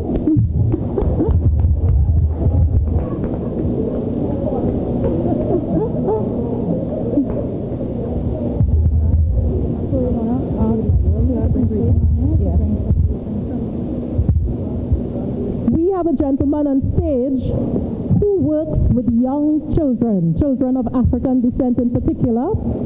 His organization is called the African Mission Diaspora, and he wants to bring just a few greetings and to enlighten you on what his organization does. So could we have Mr. Charles Emmanuel come now to bring us a few greetings. Mr. Emmanuel. And of course your co-host Kemba. I just want to thank the organizers of the Merikin Foundation, Akila and Sandy and all the others who are not here and who are working in the background crew, and of course the members of the band. We at the African Mission Diaspora movement, we do not make much ripples. What we try to do is work with children in the area. Some of them are descendants of the Americans, and we are doing education. We've been operating for the last 10 years. All our programs are focused on education. So we've been doing telethons, readathons, youth conferences, and this year coming up in September 3rd we are doing a monologue competition which will be held at the St. Stephen's College. Principally, we want young people to become conscious of the whole emancipation and the lessons they have to have learned, especially children of the diaspora. And of course, we are a republic, and we also want them to understand their involvement as young citizens of the Republic of Trinidad and Tobago. So as I said, our organization is very small. We do not make ripples, but we are working towards assisting with what Mr. Brother Cameron just spoke about here, understanding a culture of liberation, which is supposed to defy erasure. So we really want to thank him for that. This is what we on the ground are trying to do. So I'm grateful to the organizers to just allow me a few moments to say hello. Thank you very much for what you're doing, and we are in full support of the work. Thank you.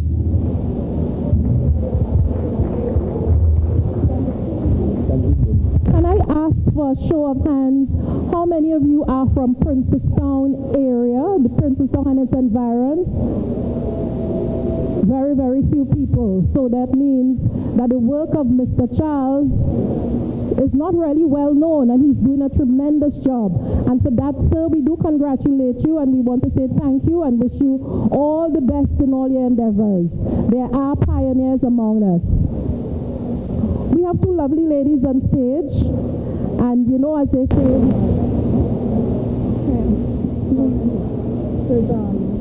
it's marketing as Right.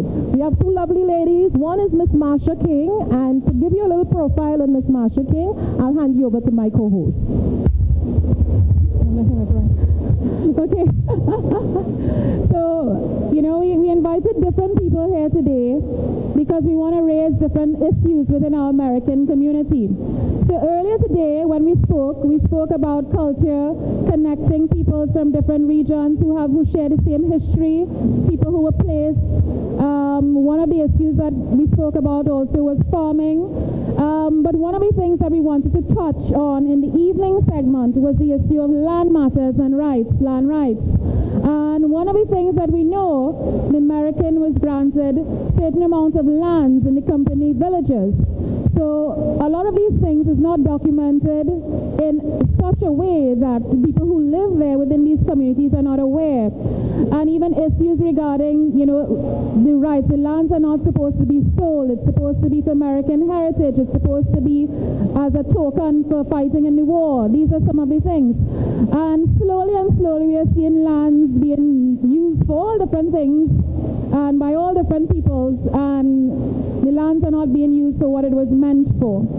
So I don't know if you can shed some light on the direction of which we can go, if recommendations that you can make.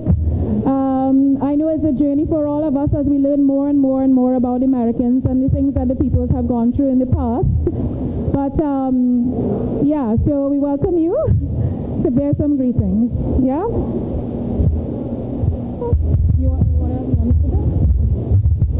Good afternoon, ladies and gentlemen. Are you all hearing me? Anybody hearing me? Nobody's hearing me. Hello? Good afternoon, ladies and gentlemen. I am Marsha King. I'm an attorney at law, and I've been asked to speak to you about land rights. Now, when I was asked to speak, I said, well, that is a huge topic, and maybe I can get some idea of where you all would want me to go with it. But I understand from the American history that certain lands were granted to the original settlers. Now, the issue would be, how do you identify the lands that were granted and to whom they were granted? Once you can find a trace, because land law is about tracing, it's about going back and coming forward. If you can show, and recently they've changed it to even a 20-year title. Now let me explain about title before we go there. When you're dealing with land, you're dealing with documentation. Land can only be transferred and owned by a deed. That deed has to be registered in order for the world at large to know that you are the owner of this piece of land in Trinidad and Tobago. So, the Americans were granted land as a reward, let us say, for being part of the war, for taking part in the war. At least that is my understanding of the history. I don't know how many of the families have documentation for proof of that, or have showed, or have looked for documentation for proof of that. That would be the first leg of legality, to show a paper title coming forward. But if the Americans are unable to show a paper title coming forward, there's a method by which you can establish a title once you have been living on the property and using the property as your own. Now, generations would have happened since the original settlers came in, and once the generations continue to reside on the land and use it as theirs and exercise the rights of ownership over it, then there's a method that can be used to give yourself a proper paper title, which would be a deed. Now, that process involves a few things that must be done, which I can just throw out to you. You will need to have a survey done of the land. You must establish the boundaries. You must know how much it is. You must know where it is. It cannot be an airy-fairy idea of I own land in this area. It has to be particular. The next thing that you have to do is to get at least 3 other persons beside those people who are applying for the title to say, I know these people, their generations have lived there, they are now living there, they are now planting, they are now living, they are now exercising, they are now renting, whatever it is, to show that you have ownership. So ownership is about the use of the land. Now, there's a time frame involved in that. If your ancestors have been living there since the grant was made, then you've passed the 16-year period. Because as far as the law is concerned, all you have to establish is that you've been utilizing this land for 16 years and no one else has come and said, this is my land, get off of it, or claimed it in any other way. So there are two aspects, therefore, of Merikin ownership. The one where you can trace your title by paper, which would be, I have a grant, I have a deed, this is the land that was owned by my father, grandfather, grandmother, whatever, and I can now bring it forward. Now, if the land was also owned by an ancestor, and you have proof of that in terms of a deed, then you would have to use a different method to bring yourself into ownership today. In other words, if your grandfather owned a plot of land and it is still in Granddaddy's name in 2016, then it may be that you can apply for his estate, which is another different body of law called probate, that you apply in the probate registry to say, well, my grandfather owned this. This is how he comes to be my grandfather, and that is where the proof is. You must put in every single document that shows how you come to be the grandchild of your grandfather. In other words, if he is your mother's father, you must show your mother's birth certificate. You must show your birth certificate from your mother. You must show his death certificate. And all of those certificates must be authentic coming forward. Now, if it is, I repeat, you cannot do that because you've lost whatever. You don't know who died when, because sometimes it's 18-something we're talking about, right? Then you still have the alternative of getting your title authenticated by doing the application that I spoke of, where you say, well, for 16 years and more, my family has established ownership, possession of this piece of land, and therefore I now want it to be put properly into my name by deed. Now, for the Merikins, each family would have a different story to tell as to where their lands are, how is it being utilized now, who are the descendants who are presently on the land, and things like that. And let us talk for a little bit about other persons coming onto the property. Now, if I am the owner of land, I have exercised my right to live there. I have exercised a right of ownership, but I have no deed. It does not mean that you cannot put people off of the land who come onto it who are not entitled to be there. I'm saying it this way to say, we in law call them trespassers. These are people who would not have been your ancestors, who would have come onto the land but not entitled to be there because they are not of the lineage. They are not of the Merikin lineage.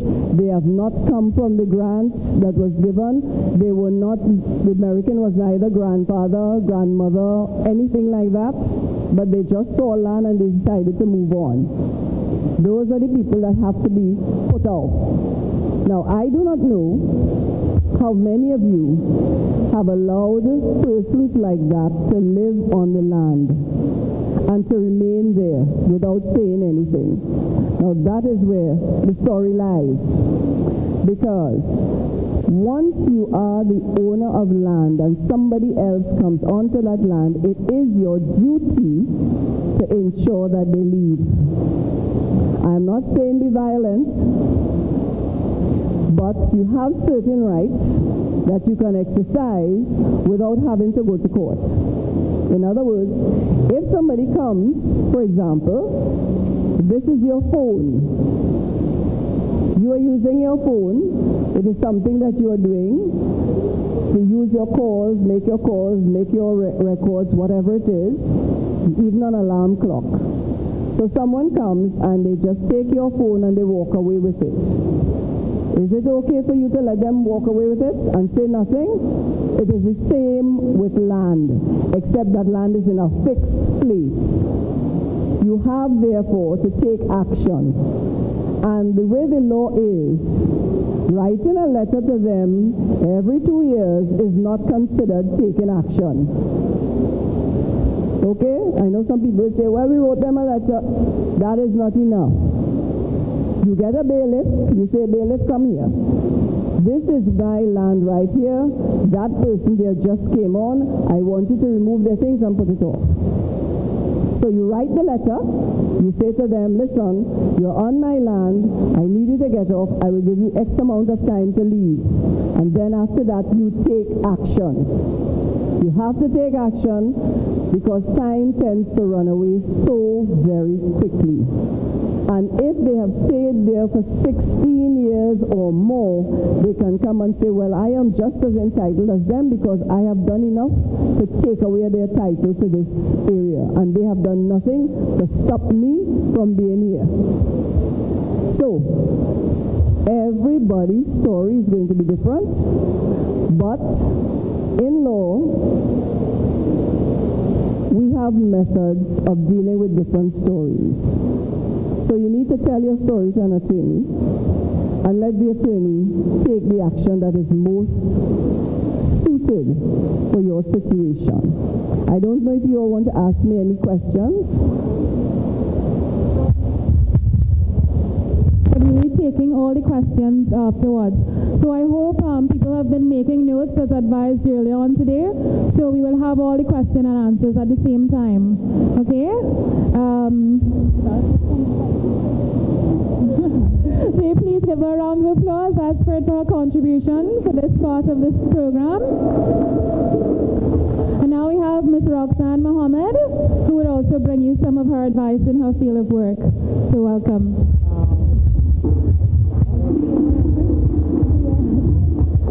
Good afternoon, brothers and sisters. How are you?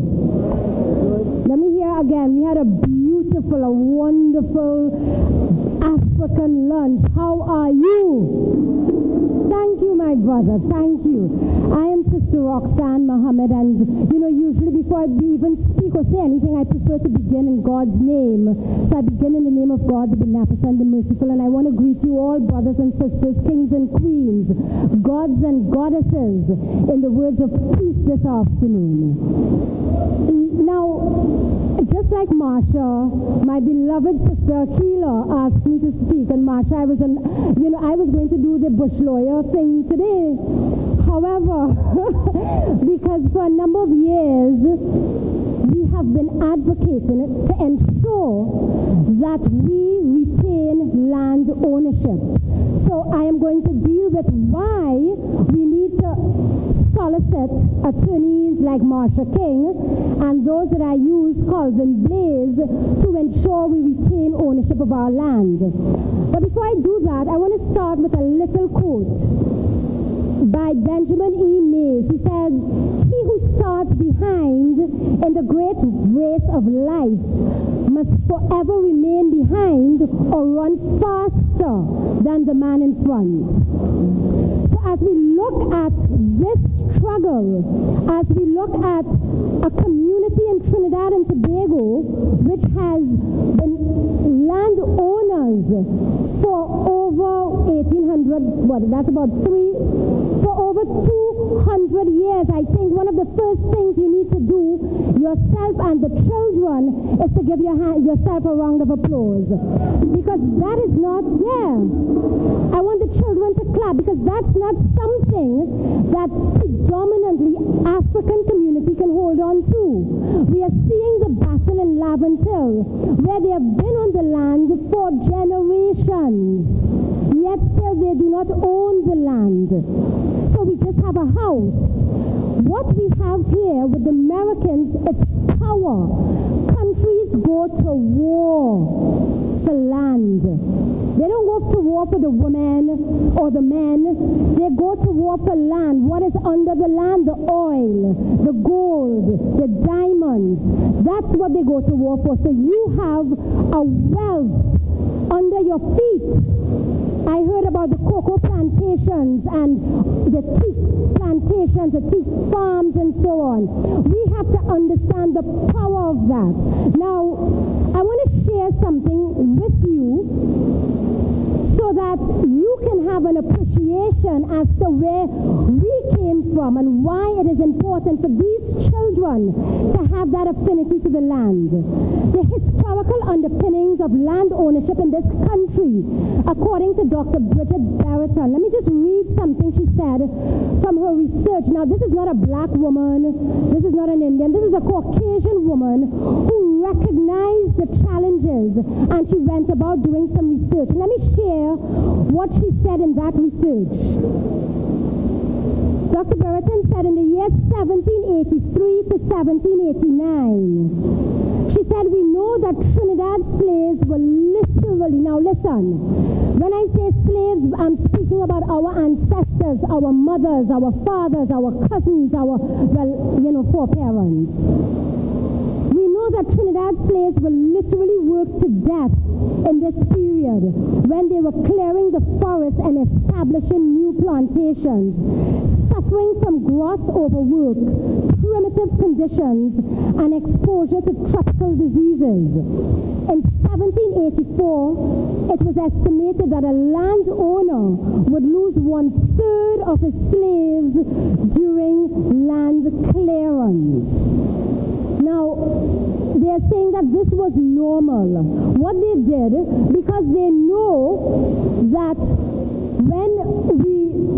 when they brought us to Trinidad, the place was forest.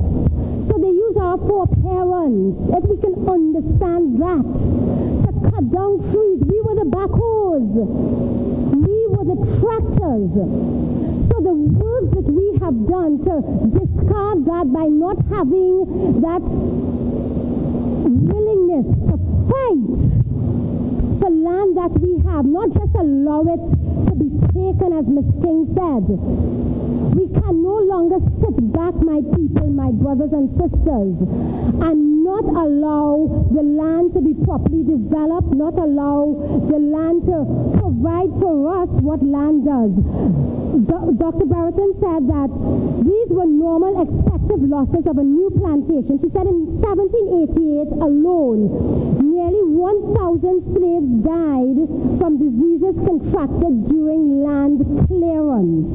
These extremely high mortality rates caused by overwork, malnutrition disease, and the absence of medical care were difficult to reconcile with the notion of this mild, paternalistic kind of slavery. But she went on to speak about why we could not and we were not allowed to own land. And this is to tell you why what you have in your hand is so important. It is wonderful to see children here, but it's to tell you why we need to unite. Because as this brother was telling me earlier, he said, Sister Roxanne, or he was, we just met, and he was saying, what is paining him is that there are different Americans groups, and they are not working together. Our strength is our unity. I always say one finger could only poke, but if you take 5, ball it up, you can knock someone out. And that's the power we have when we unite. Dr. Barrington said one of the reasons why you all are in a better position than many of us in Trinidad and Tobago, she said, there was an official policy by the colonial government in the 1800s, an official policy that was laid down, and I'm quoting her here, she said, the policy, they said they should keep out of the reach of the masses in order to preserve, this is land, they should keep it out of the reach of the masses in order to preserve the estate's labor force. After complete freedom and to concentrate the population near the civilizing influences of church, police, and school. So land meant freedom. Land meant power. And if we own hundreds of acres of land today, and we do not feel as if we are free, or we do not think we have power, then something is wrong. She went on to say, at the end of the apprenticeship, the smallest parcel of state land which could be bought was fixed at 340 acres. So black people were denied the opportunity to own land, and there were laws put in place that the smallest piece of land you could have bought was 340 acres, but it didn't stop there. She went on to say the colonial office agreed to increase that to a minimum of 680 square acres. 600, so that's what, 1 square mile. Imagine that, to prevent black people from owning land. But you own land, do you? You own land, and we heard Ms. King said two things. Well, we know the bush lawyer in Nemash. We know if it's state land, as they were saying here, crown land, it was 30 years, yeah? She's saying no, 20. But according to the RPO and the law of the adverse possession, 20 years. So you on Ms. King, the attorney said 20. So if you're on state, no, if private land was 16. If it's private, it's 16, and state was 30. All right. Okay, so the attorney said 16. Right, the attorney, not Sister Roxanne. Attorney King, Marshakking. But the point is, if we are on land today and we have no deed for that land, let us not cower. Let us start being bold, because there are laws that Ms. King have shared that can protect that process of acquiring the land legally. Let us begin that process of having something to pass on to our children, something that we can trade with. The bank does not call a car real estate.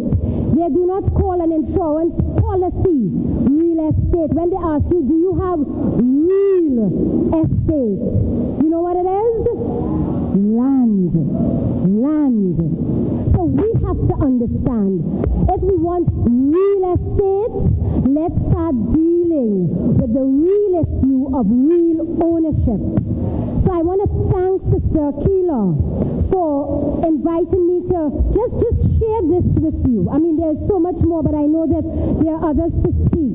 And I want to encourage you to understand the power you have, not in one person fighting, but there is more power if we come together. And if you have to pay attorneys like Attorney King, because it costs money to take on these issues. We took on the Shagaramas land issue. I don't know how many of you know Augustus Noel, who was fighting for decades. He died with his boots on, and the land has still, that issue has not been solved. But when the Guavord farmers came to me and we decided to pick up the issue, we got close to having the state put aside 200 acres for the brothers and sisters who were there. And we are in the process of finalizing, parceling that out. I'm saying we did not do it with one person. And I want to tell you, we need to come together. Get the right attorneys on board with us, and let's start litigating. Let's start going after this aggressively, because you probably have diamonds, gold, you probably have oil there. And if you want to give me an acre or two for working with you, that'll be fine. So I want to thank you, brothers and sisters, and may God bless you as you mobilize, and I'm here to help. Thank you, Sister King.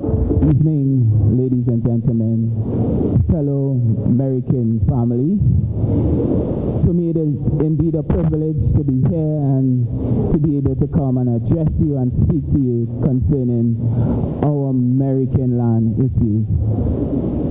Well, I am from the 5th Company village. Most of us who live in this community are the descendants of the 5th Company of Black American soldiers. And I'm also here to inform you that even up until this day, we continue to own and live on our 16 acres of land that was given to us over 200 years ago. So that heritage has been preserved. And one of the issues concerning our land, after most of us in the Fifth Company Village community, we have the certificate of title, we have the deeds, the land was surveyed. But what has happened is that Tongue and Country placed us in an agricultural zone, which means that is only one house can be approved on each acre of land. And because I am a fifth generation, I am a part of the fifth generation, the land that was handed down to me, right now there are a number of us living in that acre. And because Tongue and Country could only give one approval, all the rest of the family members, no approval, which means no access to the facilities in bank. And in our discussion yesterday, one of the calls that we think as American community we need to make, the fact that we were given our land 200 years ago and the land is in an agriculture zone, we need to appeal to the government to at least change 8 acres of our 16 acres to residential, so that this would solve our entire issue by giving us that opportunity that we can truly develop our own land in Moruga. Another issue concerning the land in Moruga area, as a young person growing up in the community, my grandfather used to always tell us that when they dropped, his grandfather always used to tell him that when they were dropped in the middle of the forest, they had to build the roads, they had to physically build the infrastructure of Moruga. And as a young person growing up, this was one of the reasons that I pursued to become a civil engineer, and I specialized in structural engineering. And it was always my intention growing up to become an engineer, to be able to develop the land. One of the skills that I have, I've been working WASA for over 16 years, and I have worked in the section that actually do all the designs for all the developments. And I honestly believe that God placed me in that area for a specific purpose. So now that I have acquired the skill, the experience, I think it's about time as an American community we truly come together and we start to develop, because even right now in my family we have more or less sorted out all our land issues. In terms of what we did recently is that we had a 16-acre block in St. Mary's, and we started the process. It took us about 8 years, and we transferred the land on one uncle name, right? Because the attorneys at that time, they told us that in the preparation of the deed going forward, let the family come together and put the land on one person's name, and we did a power of attorney to my sister, giving her the power to execute all matters concerning the land. So that going forward, I think as a community, the Merikin Diaspora, we need to look at, we have a great opportunity right now in terms of what is happening in the economy, and we could start to develop the lands in Moruga that we own. And let us appeal to the government to change the status of our land from agricultural, or at least half of our land. If we are able to do that, I think it will solve a lot of our issues in terms terms of being financially able to provide for our families, to start our own businesses, and going forward in life. I thank you, ladies and gentlemen. Thank you very much. It's very heartwarming to see this year. For the first time, we have a more youthful representation on the panel. For the past two symposiums that I've hosted, we didn't have that much of a mix. So I'm very happy, and every year they raise the issue about youth involvement and youth empowerment. And it starts with having open forum. This forum, once again, as you all know who are here present, it's free.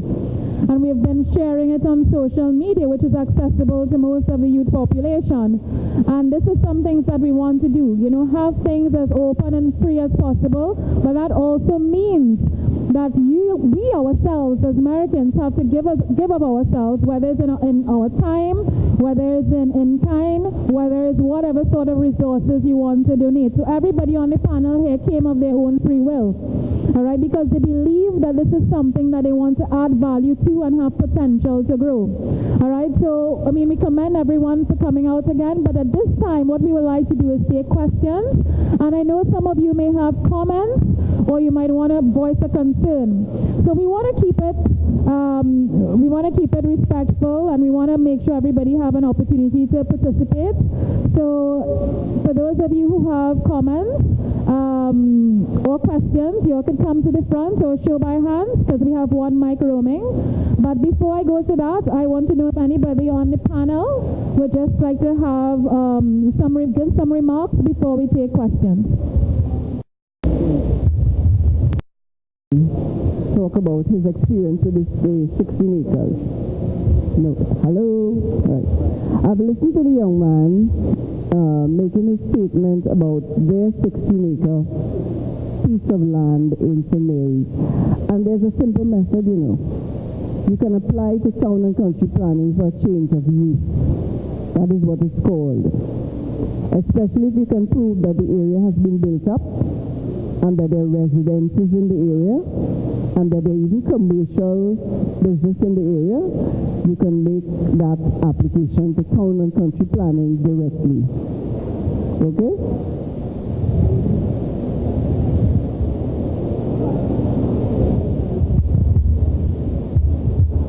Well, we did a process where we applied in town and country, and what the planner in San Fernando told us is that the zone is an agricultural zone. So and that we wouldn't be allowed to have more than one property on an acre of land. May I just say that the people who plan the policy, the people who make the planning decisions are in Port of Spain at the head office, which is where you go if you want a policy decision to be changed, not at the division. Okay? So you can do that differently. I didn't explain why I'm here. I'm not just here because I'm an attorney. I am here because I'm part of the Merikin Commission, which is another group formed and which has been formed to try to get us to unify and to come together in one. I have come here because we thought it was absolutely necessary that Americans understand what their position is regarding land, because they are the ones who had the original grants, and they were the first free slaves who came into Trinidad with land. It is very important, because Nicole spoke about the slaves, but American ancestors were not slaves. They were freed men who came to Trinidad as landowners. So we have to understand what the history is and where we want to go in order to make this happen. Because if you were to, for example, combine all of the different associations, combine in one, then they will see there's a force to be reckoned with. It is not one association making a little noise in one area or another association making one noise in an area. And you all must remember, not only are the Americans in Trinidad, Americans have migrated. There are actually Americans outside of Trinidad who could also lend their voice. And internationally, there is a move towards assisting people who have been misused, abused, to get back what is rightfully theirs. You just have to tap into the right persons, but you cannot do it as a single group here or a single group there. You must do it as a body. These are the American descendants. This is what we want. And that might even transcend you having to find your deeds in different areas. You know, thanks, Marsha. There's some historical context even for you. Arangwes, a lot of us know Arangwes. Arangwes was and still is agricultural land. But there's a massive glass company, Delta Glass, that built on agricultural land, and they started building and expanding long before they got any change of use. So I'm just saying, we have the attorney here, put it on Marshall. I'm just saying, let us just start. We are starting behind in the great race of life. So it's either we remain behind, or from today, we're going to start running faster than the man in front. So that speed has to be turned up. Also, this is the second year in the United Nations decade. I don't know if Shabaka may have mentioned that before, but the United Nations has declared 2015 to 2024 the decade for people of African descent.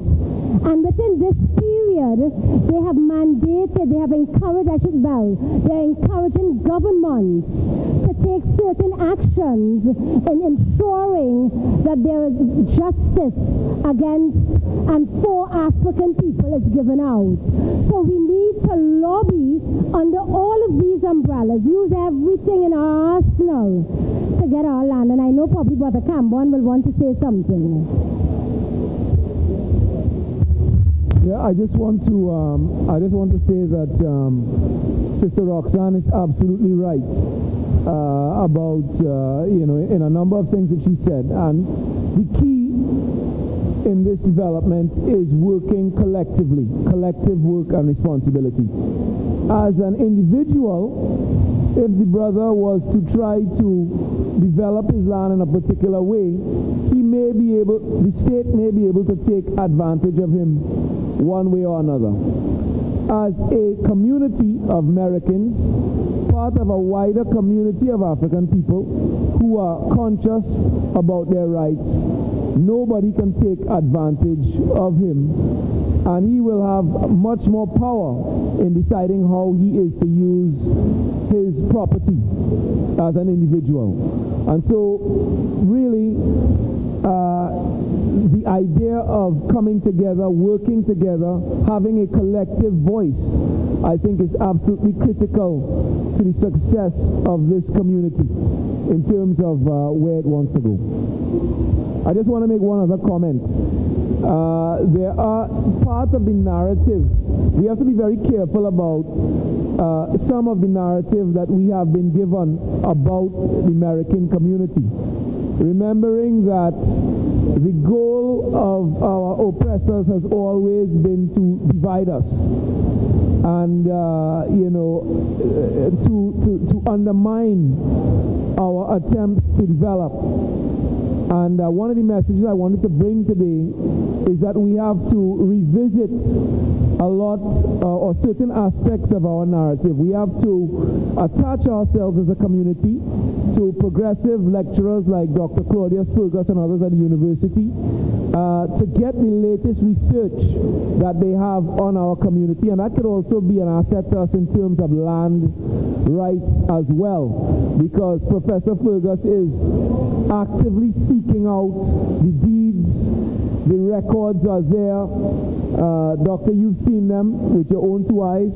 The Europeans kept exhaustive records of what they were doing, and those records, if you operate as an individual, again, it could be challenging to use that kind of information to your benefit in terms of land rights. But if you operate as a collective with the support of the rest of your community, those things then become completely different in terms of the way the state has to react to them.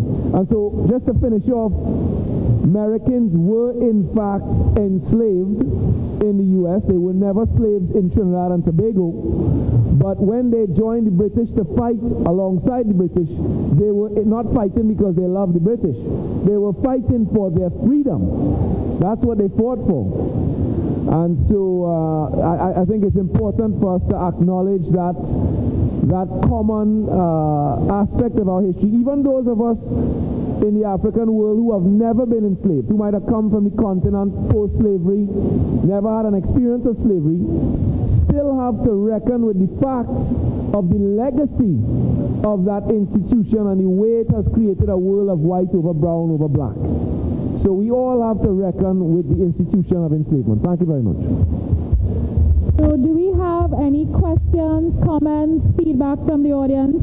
There is a mic in the middle of the aisle of the floor there. I want to make two comments. The first comment is that there is this notion that the British granted freedom to these folks, these black Africans, these African Americans who joined them to fight against America.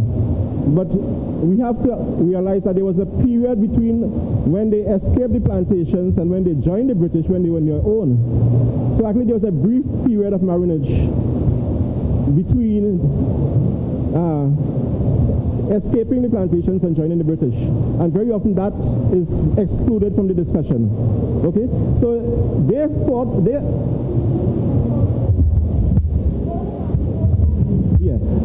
I'm saying that they were not granted freedom. They took the fight for freedom, and they were embraced by the British. Dunmore in the 1776 and Cochrane, they had all their proclamations that they made offering freedom. But the thing is, in fleeing from the plantation, you actually taking your own freedom. So that's one point I want to make. The other point is that the land issues which affect the Americans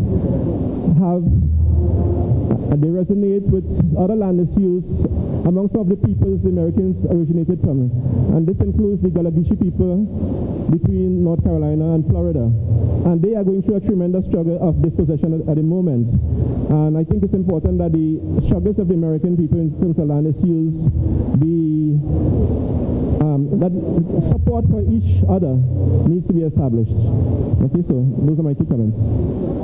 Thank you. This morning, that one of the issues was that if you were enslaved along the coastal territories close to the water where you could make the sprint to the boats that would receive you, and there really may have been other variations of how people got to those boats, but according to the research of the plantation owners, once they disappeared, some of them actually, the plantation owners actually went on to some of these British ships to ask them to return their slaves.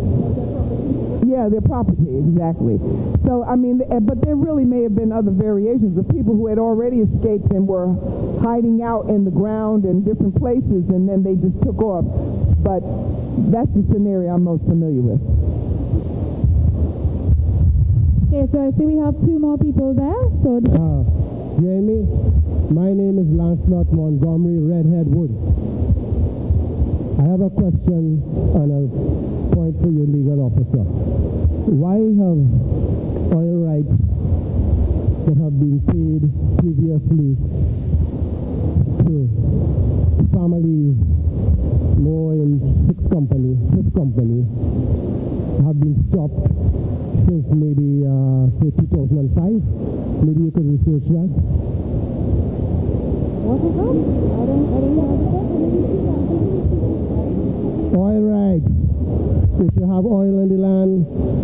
for you not to do anything strange with the land. Petrotrin used to pay you oil rights, contracted. Right? This has stopped since say maybe 2005, 2006. We haven't received any money from the oil companies. Okay. And maybe you can research it in your legal capacity. What I'm hearing from you is that you have oil rights for the land that you own? We have been paid oil rights for since it's been applied for. You mean you have been receiving money? Yeah. Right. So it means that your family, therefore, would have documentation as to the ownership of the land. Yes, everything. Now, are you still receiving those? No. What has stopped? Oil rights, the money. From since when? Let's say 2005, 2006. And what have you done about it?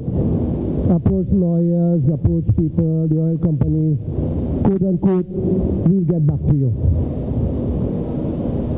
I don't understand that. Yeah. You have hired lawyers to look into it for you? Yeah, myself and my brother. Yeah. And they have said that they will get back to you? Yep. And they have not. Maybe you could research it. On this Merikin. All right. Well, here's what I would advise you, because obviously the lawyers were not doing what they were supposed to do. Whose lawyers? And you also were not following them up, because no lawyer is supposed to say they will get back to you from 2005. We have been following them up, both myself and my brother. What are you waiting on? Me? I'm not waiting on anything. I just want to see how long they will take before they start back paying the money. Okay. I will make a statement now that will sound very strange. Yeah. But you have to have your lawyers accountable to you. You cannot hire lawyers and then not to have them account to you. Since you are the one who has hired them to perform a service for you, they must account to you what they're doing, why are we waiting, why has nothing happened to date. Because you're not supposed to stand in front of me and shrug. No, again. If the oil companies are at fault, if the oil companies are stagnant, if the oil companies have been stagnant and saying, well, look, we'll get in touch with you. And the lawyers tell me, okay, the oil companies have said they will get in touch with us. What am I to do? What are we to do? Okay, well then, may I just say one last thing? Yeah. If you are an attorney acting on one side, because that is what it is, the attorney is acting for you and your family, and the company is against you, basically, because they're on the other side of the transaction, then you cannot give the power to the other side. The attorney must then, if they have not gotten back to them, take another step. You can't wait indefinitely. Another step has to be taken. Okay. This is just a hypothetical question. Maybe I thought you would have looked into it in your capacity, right? But okay, I'll look at it myself. Now maybe I could talk to you after, because apparently you're not getting through on the same wavelength here. Fine. Okay. Maybe I could talk to you after. All right. Thank you. My name is Cynthia Clark. I heard the attorney mention something about private property and residential property. And if, for instance, there's this private property that has been left stagnated for many years, two persons are occupying this property. One probably a little longer than one, but they are both over 16 years occupying this property. The other person wants to purchase this property. Should they put the other person off because they were there longer? All right, you're saying two people are on the land, both of them for roughly 15 years. Yes? Yes, over 16 And there's a third party who wants to buy the land? No, this land, this property was left there, and this other person was occupying, but someone else was occupying another part of that property. But the other person wants to purchase the property and put the other person off it. Oh, well, you see now therein lies the story. Because both of them would qualify to be owners of the land, right? So therefore, that battle is between the two of them. One cannot allow the other one to take precedence over the other. So what should the other one do? And who are they purchasing the land from? And therein lies the story. Because if both of you all have been on the land all those years, the person who owns the land, in inverted commas, may have lost the right to deal with it as if they own it. So then you may be buying what you already have. That's what I'm saying to you. Given the laws it stands, if you have been on land for over 16 years, then the land becomes yours. If the person now who is the paper title holder tries to put you off, you say, no, no, no.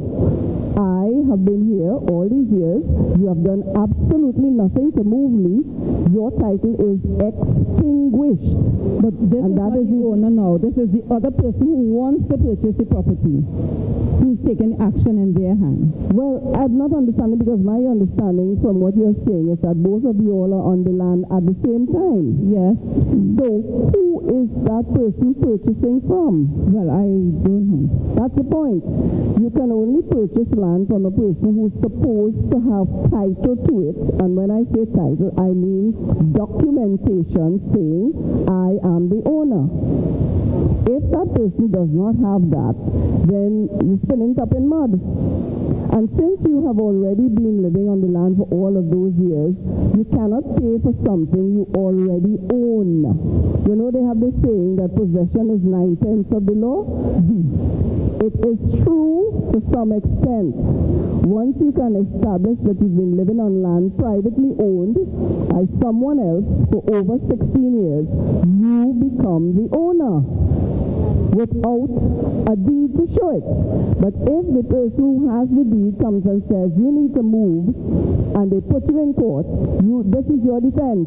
I have been living there for over 16 years. This is what I've been doing on the land. You have not done anything to move me. Therefore, your title is extinguished.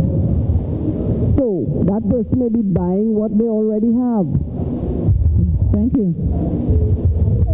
I'm not an attorney, but the law of adverse possession states that it's not only residing on the land, it deals with occupancy. So if you have been occupying the land, there are 5 areas. 1, you have to be living. 2, you could have been rearing livestock. 3, you could have had agriculture, so you may have had trees and so on the land. So you need not to have, or there's no need to have a house per se on the land, not just residing. So we have to be very, very, ensure. The only thing, let me just say one thing. The strength of our cases, the strength of any lobby is unity. So you find that it may be better for a few of us to come together and hire an attorney or a group of attorneys who will take care of our matters and not put it aside and say, well. So it may be better for sister to pull together a group, and we have some attorneys led by Miss King, MERSHAKING, 642KING. Some good. But no, seriously, led by Miss King to start that process. So if you do not have legal title to the land, the next step will be to engage the process to get legal title if you've been squatting. If you have legal title and you want to put someone off, it's your land. But go ahead. Okay, what if you have fruit trees or anything on the land? Should that person just track them down because they want the piece of land? No, but that is where, and this is, all right, let me let the attorney do. Okay, we're talking about possession, and actually, as Roxanne said, we're talking about occupation. Now, in law, occupation could be I am living on the property. Occupation could be I'm planting crops on the property. Occupation could be I am running a farm on the property. Occupation could be I have fenced the area and I am diligently making sure no one else comes onto the property to live. Even if I don't have a tree there, I don't have an animal there, I don't have a house there. So if it is what the law is looking at is that the person has exercised their right of ownership over the land, meaning they have excluded others from being on it. Simplicity.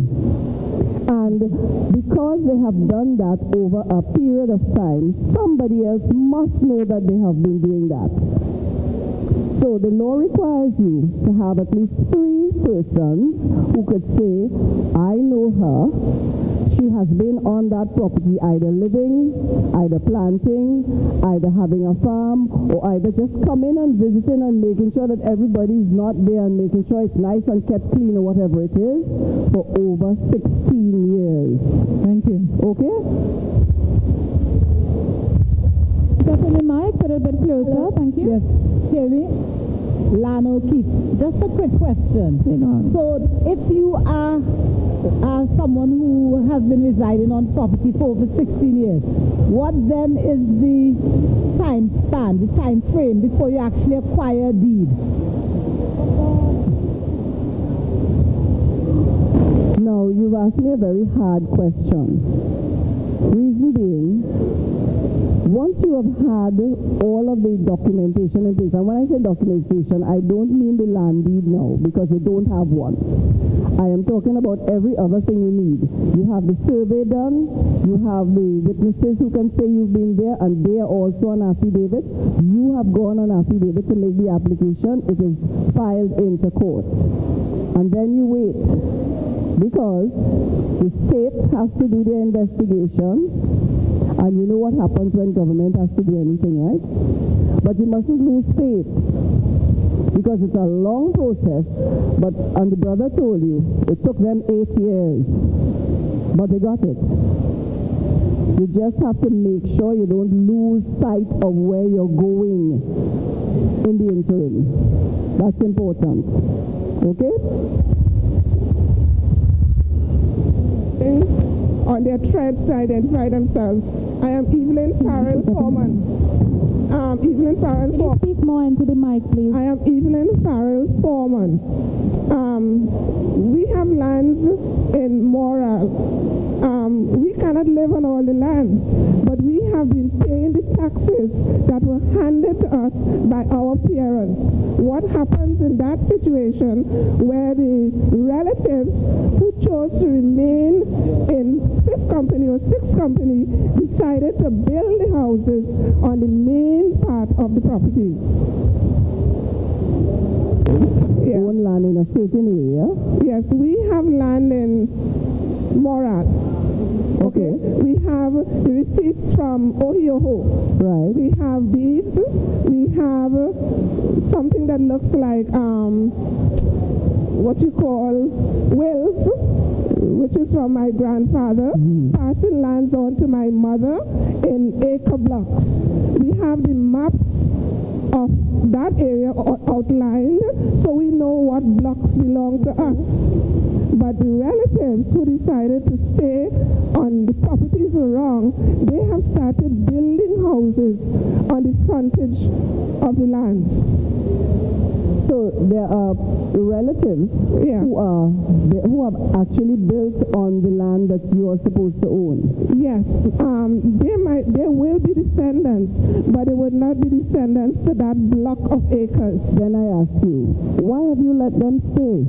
What happened previously is that they would have come to my sister, who is the eldest one, and asked for permission to run water and lights.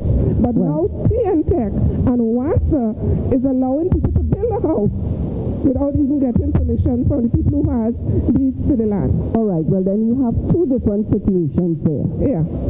The first thing is, If I give you permission to build on my land, you cannot extinguish my title. No, they're no longer asking for permission.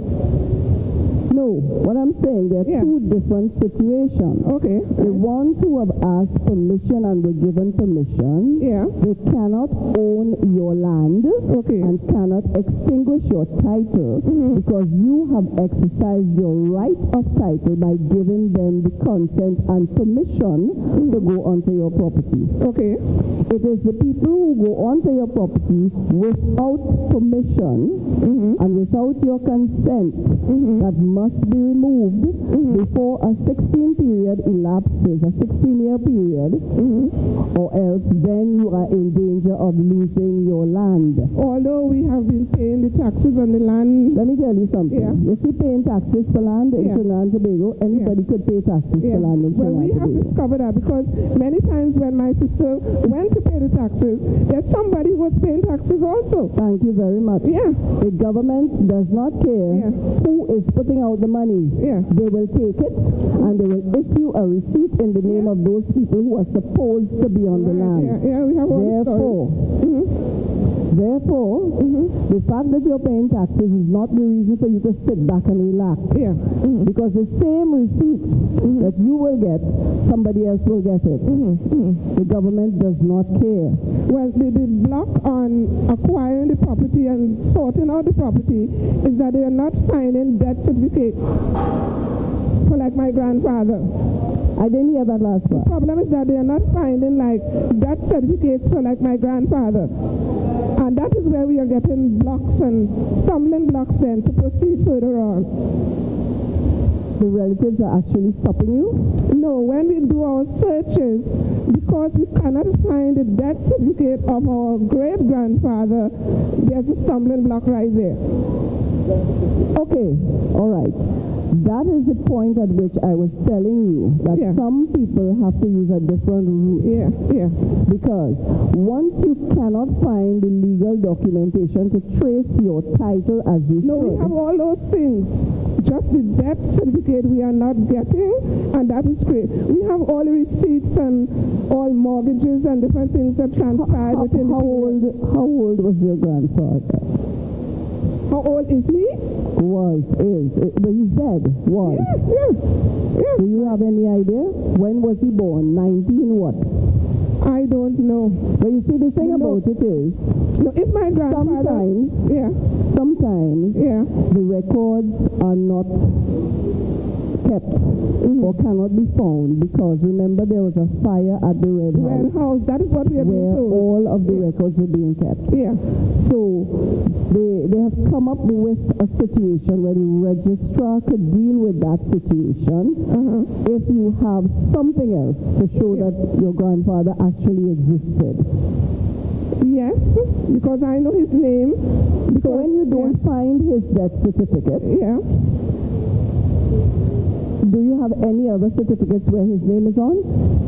I don't know, but we have the slips where, let's say his name was George, and George passed on the property to John, and John passed on the property by way of written documentation to my mother. We have all those written documentation. What do you mean? A will, a deed, a what? In a little official slip saying that this portion of land is passed on to whoever her name is, lot number, vote, according to volume number, all of those things we have. And that is by way of a will?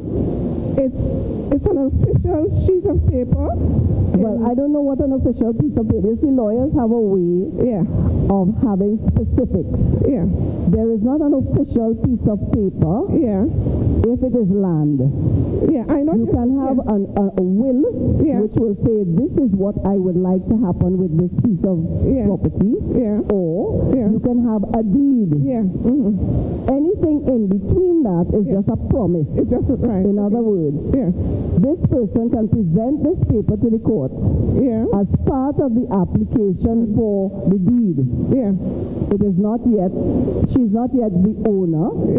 She can proceed as if she's the owner until she gets the legal title by making the necessary applications inclusive of that paper. You understand me? Because that's what we are trying to sort out.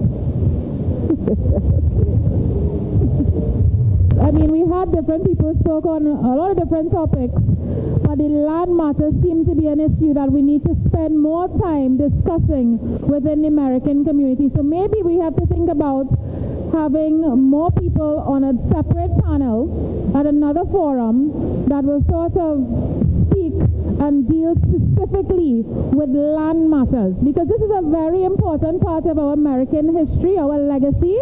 And I know the gentleman in the white. You're done. All right. So at this point, I know I had you all up here a little bit longer than I expected to, but it was very... Okay. More or less, some of the things I wanted to find out, you already answered. Right? My father died at 9 years ago.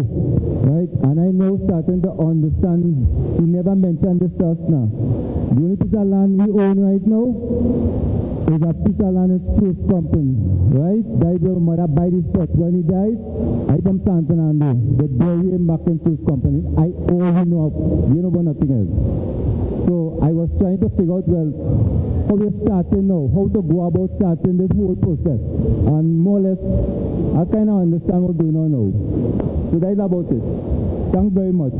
At all different levels of knowledge, with all different angles of problem, but the whole issue still remains is what's happening with the lands in the American community. Because as one of the sisters mentioned before, it is not just a fact that, okay, I'm living in the community, but what if, as you said, you're living in San Fernando, but you have lands in the American community, or you're supposed to inherit something, or you reach there, you come down from the States, or you move back to Trinidad, and you find out you're no longer, entitled to a piece of land. So land issues, as mentioned again and again, is a sense of power, is a sense of, pride in your community. If you own something, I mean, very often when you hear about certain Afro-Trinidadian communities, they hear, that's a squatter community on the hill, that's a this, and it's a sort of a derogatory way of looking at people. And as a people who came here with land, who came here and had land, own land, to be treated in such a way, we need to fix these things. All right? So we would love to give, I wouldn't go through calling out all the names again, but we appreciate you all. We thank you all for being here. I know some of you are in the audience who spoke earlier on, and we very, there's a lot of questions, yes, but you see why it is we wanted you here. There's a lot of knowledge. You all are from the American community, and we prefer to have people who are more passionate about addressing our issues, as we would have I will call you and never respond and la la la. Because if we need to start growing, from within. We need to continue the growth, and we need to partner, as you say before, as a lot of people keep echoing the sentiment to partner and build more and more relations. All right, so we'd like to give you all a round of applause.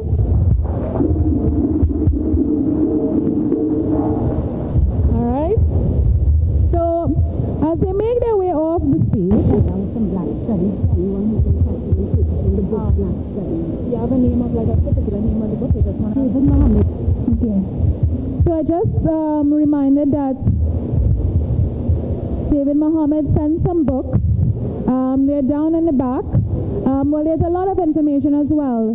But you all can also check out the books, Black Studies. Last year he was here. He was one of the featured speakers. And he gave a very powerful speech. And we appreciate him. And since then, a lot of the other American leaders has gone on to speak on different radio programs with him as well. And, as I say, keeping the network, keeping the power going. All right? So next, we're going to have a cultural presentation. All right? So the brothers with the drums. All right? Yes, this is the time. I know all the food going in the left side of the stomach, going around to the right side of the stomach, doing the happy dance. But we wanna bring some more vibrations to the room. It has some kids running around, told me they could dance. They run outside by the playpen. So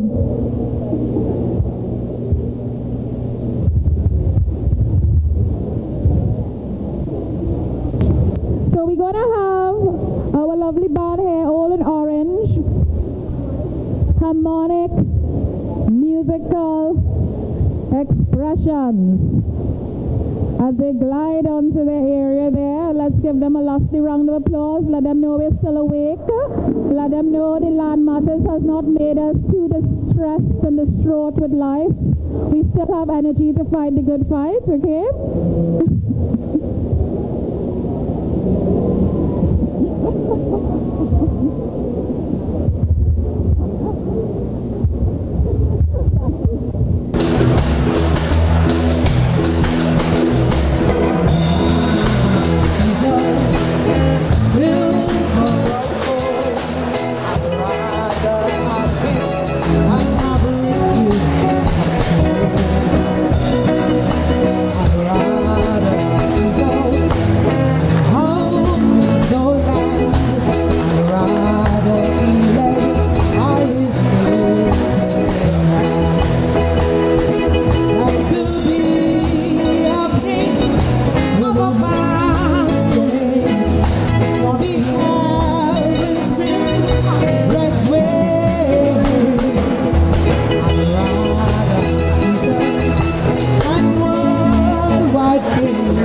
I know you're young and restless, but you don't have to be careful.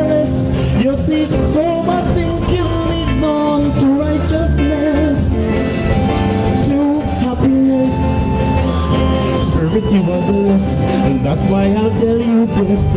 Watch out my children, yes. Watch out my children, yeah, yeah. You have a fella called Lucifer with a bag of white powder. And he don't want to powder your face, but to bring shame and disgrace to the human race. Let me sing it again. Watch out my children, yeah. Watch out my children, yeah, yeah. You have a fella called Lucifer with a bag of white powder. And he don't want to powder your face, but to bring shame and disgrace to the human race. I give you my counsel because I want to see, yes. All you young people, live righteously. What you feed your mind with forms your characteristics and shapes the path that you must walk tomorrow. Darkness or glow, joy or sorrow, that's why I'm concerned. So watch out my children, yes. Watch out my children, oh, oh, oh. You have a fella called Lucifer with a bag of white powder. And he don't want to powder your face, but to bring shame and disgrace to the human race. Let me sing it again. Watch out my children, yes. Watch out my children, oh, oh, oh. You have a fella called Lucifer with a bag of white powder. And he don't want to powder your face, but to bring shame and disgrace to the human race. You are young and your future is ahead of you. Right or wrong, sweet or sour, depends on what you do. Taking the wrong direction could break your constitution and promote mental chaos and confusion. Then corruption to be a man, and that is not God's plan. So watch out my children, yes. Watch out my children, oh, oh, oh. You have a fella called Lucifer with a bag of white powder. And he don't want to powder your face, but to bring shame and disgrace to the human race. Would you lift your voices with us? Watch out my children, yes. Watch out my children, oh, oh, oh. With a bag of white powder, and he don't want to powder your face, but to bring shame and disgrace to the human race. Watch out my children, watch out my children. You have a fella called Lucifer with a bag of white powder. And he don't want to powder your face, but to bring shame and disgrace to the human race.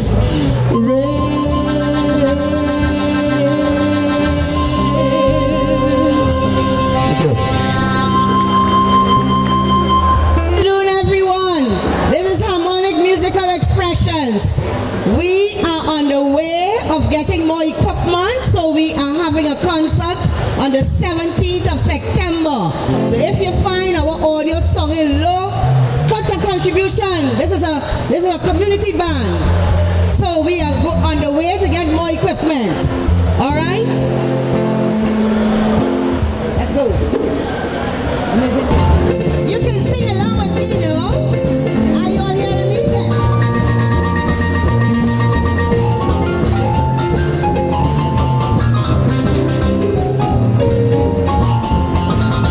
Oh, amazing. In grace, how sweet the sound that saved a wretch that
and grace.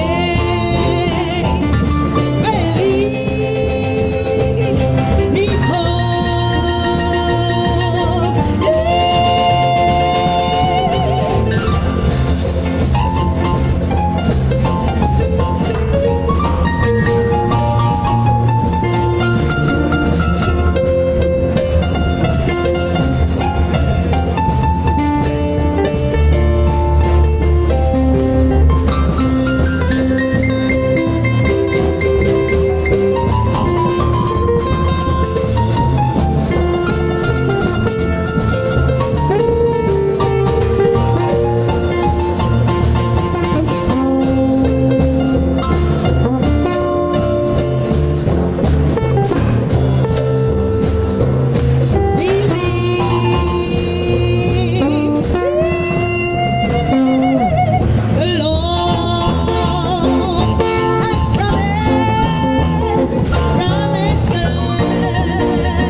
outside. And last but not least, we have me, Miss Krista. Me, Miss Krista, as the lead female vocalist. So, don't worry about a thing. No, no, no, no. Every little thing is gonna be alright. Singing, don't worry about a thing. No, no, no, no. Every little thing is gonna be alright. Don't worry. Smile with the rising sun. Real little birds sit at my doorstep, singing sweet songs, yelling it door and girl. This is the message to you. Say don't worry about a thing. No, no, no, no, every little thing is gonna be alright. Say don't worry about a thing. No, no, no, no, every little thing is gonna be alright.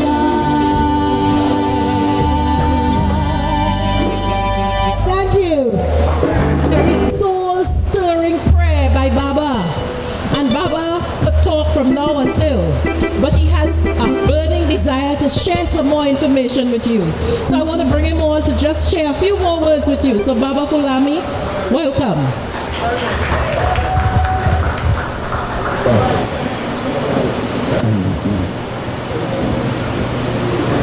Ifawa, Dari, Ladi, Ifaladi.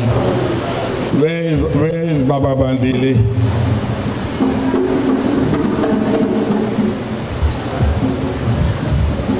You can't sound.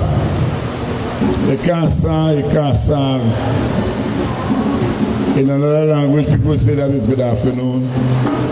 Good afternoon, good afternoon. We had a healthy day. Nice dialogue.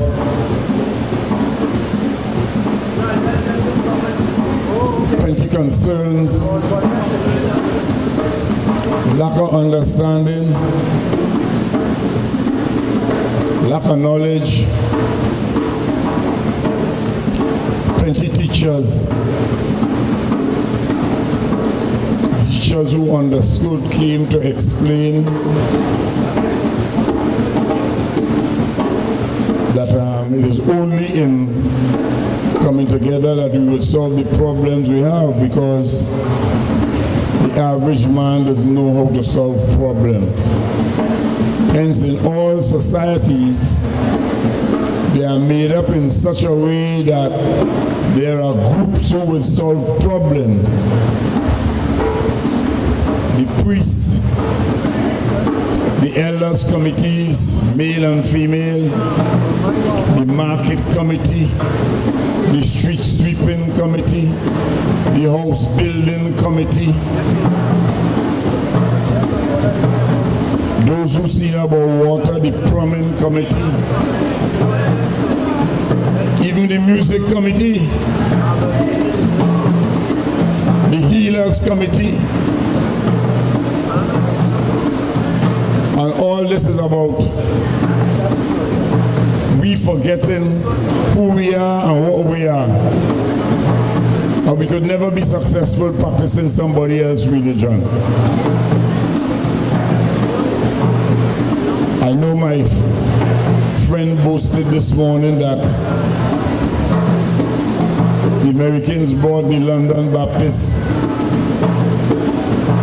But the London Baptists come from London. The American people come from Africa. Two different things.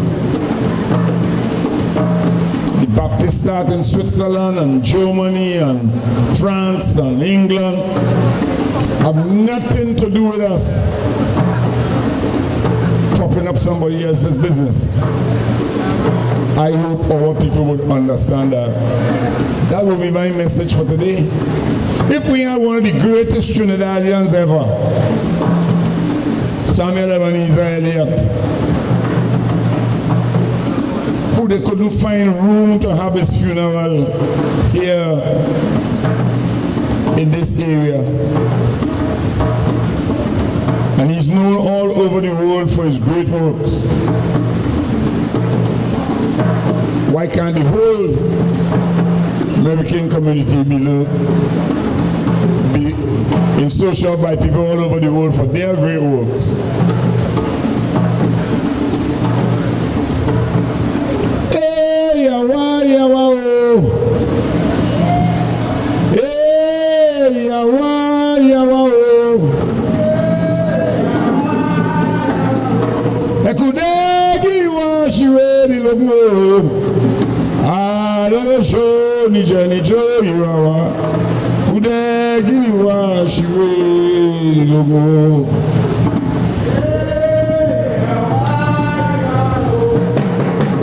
Hey yawa.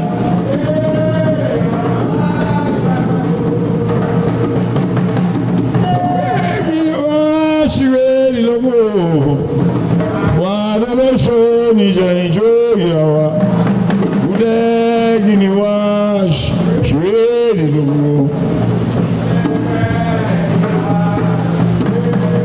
Say the mothers of the people come from Guinea. We come from Guinea. Udegi ni wash shwe Guinea wa the people from Guinea wa the people. Like who we are.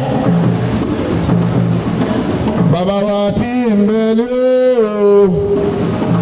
Baba wati mbele, Baba wati mbele, Baba wati mbele. Mulae,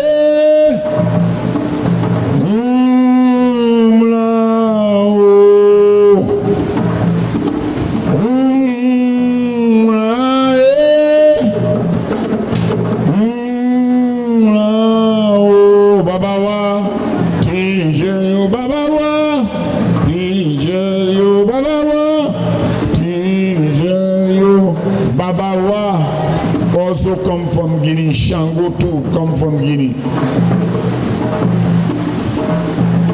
If we as a people don't go back to Guinea, the answers we're looking for, we wouldn't find them.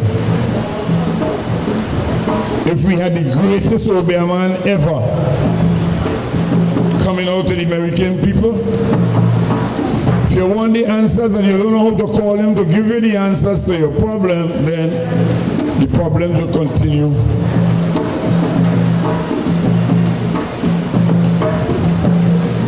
Hey, Gunde Ajuba Timbole.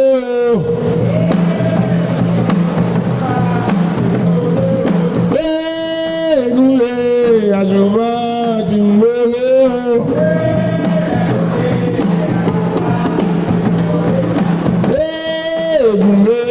Ajuba Timbolo.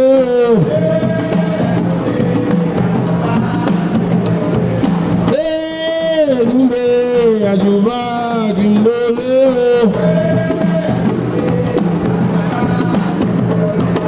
Hey, Gumbe, Ajuba Timbolo. Ah, Timbolo.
Hey,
Arabara, Arabara, Arabara, Arabara.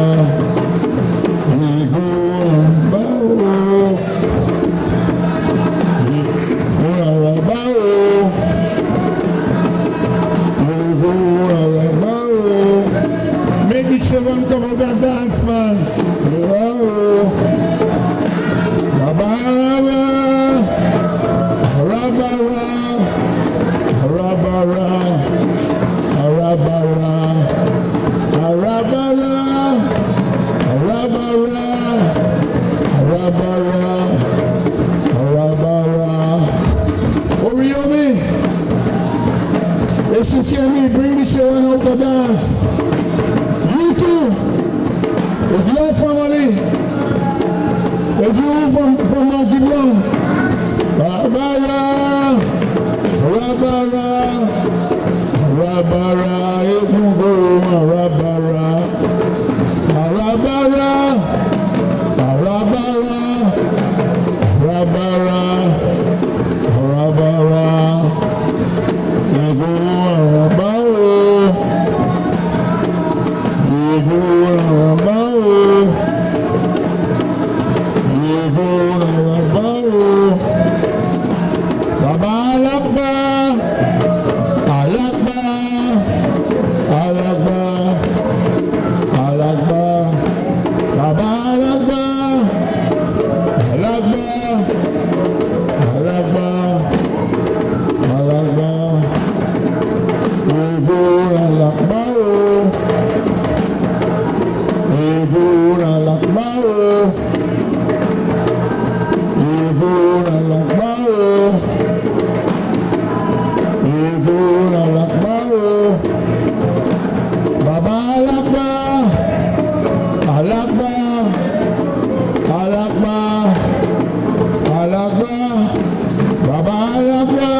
we have a group of young people. We have a group of young people who volunteered their services to work with us today. They are from the Naparima Girls High School in San Fernando. They came to be a part of today's production. They volunteered, and that's what we are looking for. We are looking for volunteers. If you think you have the time, the energy, the skill to work along with us, there's a sheet somewhere that you can write your name down. You can contact me or Akila. And right now we want to call on Miss Petra Greenwich.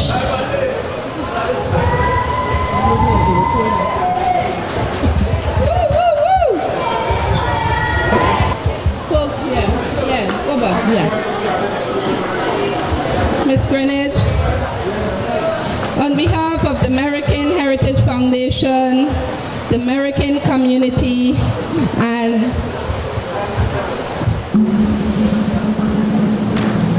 on behalf of the Merikin Heritage Foundation, the Merikin community, and the Yoruba community, it's an honor for me to present these certificates of appreciation to you and the young ladies from Naparima Girls High, the African Cultural Club. We want to say thanks for coming and supporting us and being here with us and your ongoing support. It's a pleasure having you, and we hope to have a long-going relationship with you all. Thank you.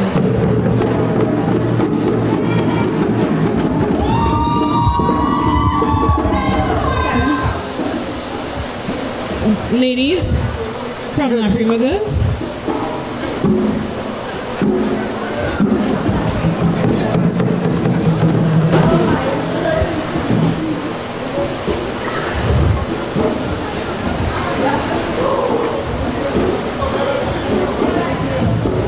Okay. Alafia, good afternoon. Greetings. It is indeed a pleasure to be here. We, the member staff and some students from Naparima Girls High School, here at the Merikin Symposium. We are indeed honored to be invited by Ms. Jaramogi, and we hope that we will continue to be involved in this community. Our club is relatively new, so we really embrace and we look forward to any opportunity where we can come and learn more about our culture. So thank you.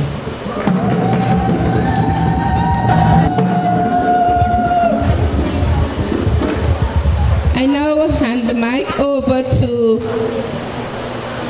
Brother Naka, who will give us the closing chant, the journey.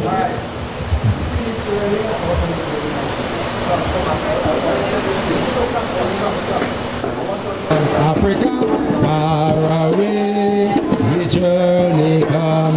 To the middle passage we came, where the whiplash chains and pain. Far away, we journey come. They try to take our language, I say, to lead Africans astray now. Far away, we journey come. They try to take our culture, I say, but the ancestors led the way now. Far away, we journey come. Africa is the garden of Eden, and they say they bring me and come from. Far away, we journey come. They take us from Africa land and bring us to the Caribbean. Far away, we journey come. America, Japan, Canada, all over the world at random. Far away, we journey come. Journey far, so far we come. Far away, we journey come. Far, so far we come. Africa, far away, we journey come. They killed Martin Luther for trying to bring the world together. Far away, we journey come. Man, they killed Marcus Garvey for trying to set African free. Far away, we journey come. They jailed Nelson Mandela, but he still come and run South Africa. Far away, we journey come. Journey far, so far we come. Far away, we journey come. Far, so far we come. Yeah, far away, we surely come. In our land South Africa, them children they really mother. Far away, we surely come. When they thief, slim and random, the mother down in Africa land. Far away, we surely come. Diamond, gold, uranium, copper, oil in abundance, they taking brother. Far away, we come. Journey far, so far we come. Far away, we surely come. Far, so far we come. Africa, far away, we surely come. As yesterday bring another day, my people overcoming them, I say, far away, we surely come. Everything near press I try, we passing them by and by. Far away, we surely come. Journey far, so far we come. Far away, we surely come. Far, so far we come. Far away, we surely come.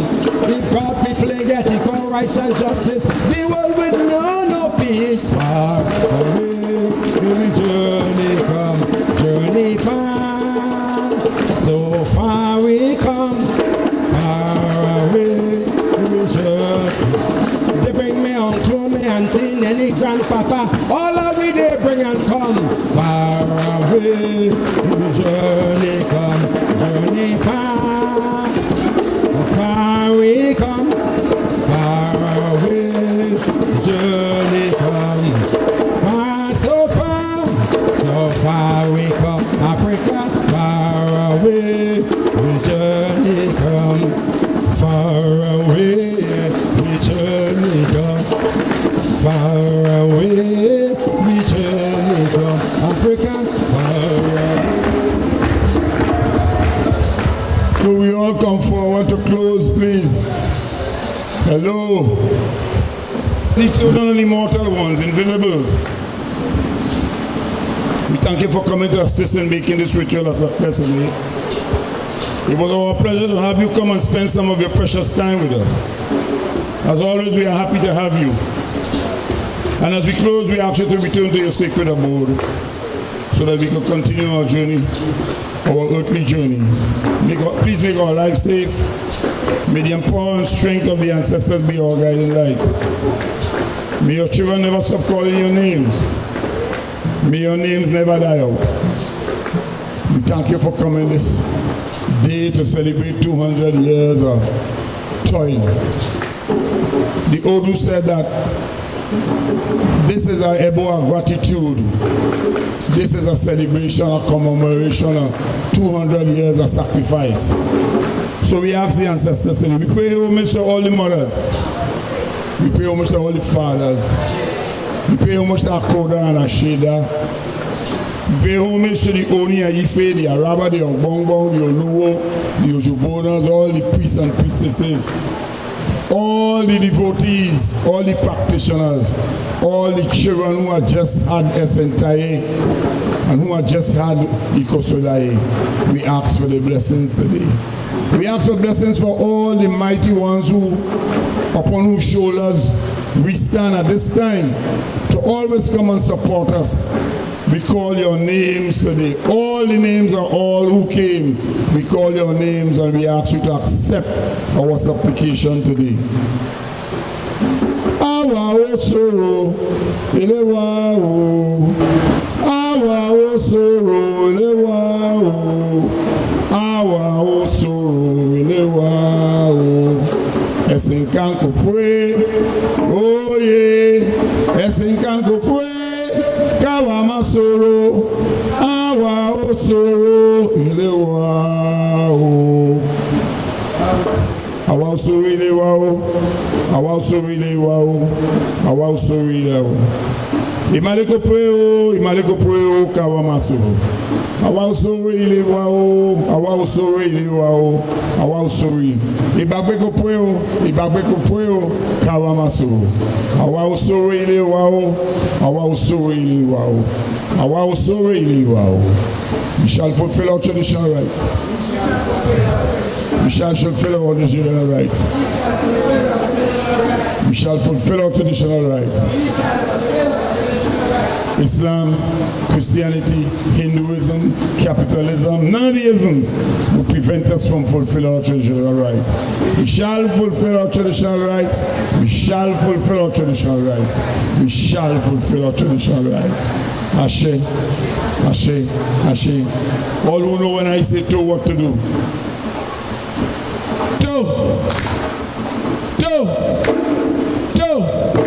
Thank you very much. Thanks for all the support. Thanks for all those who came to support today. Thanks to Akila and the gang for making this possible.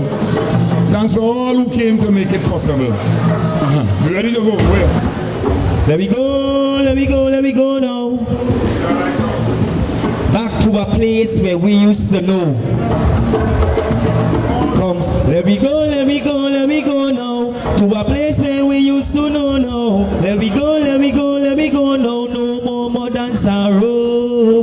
Let me go now. To a place where we used to know now. Let me go now. No more modern sorrow. Take your TV and your video, hook that onto your stereo. What's Cinemax and HBO?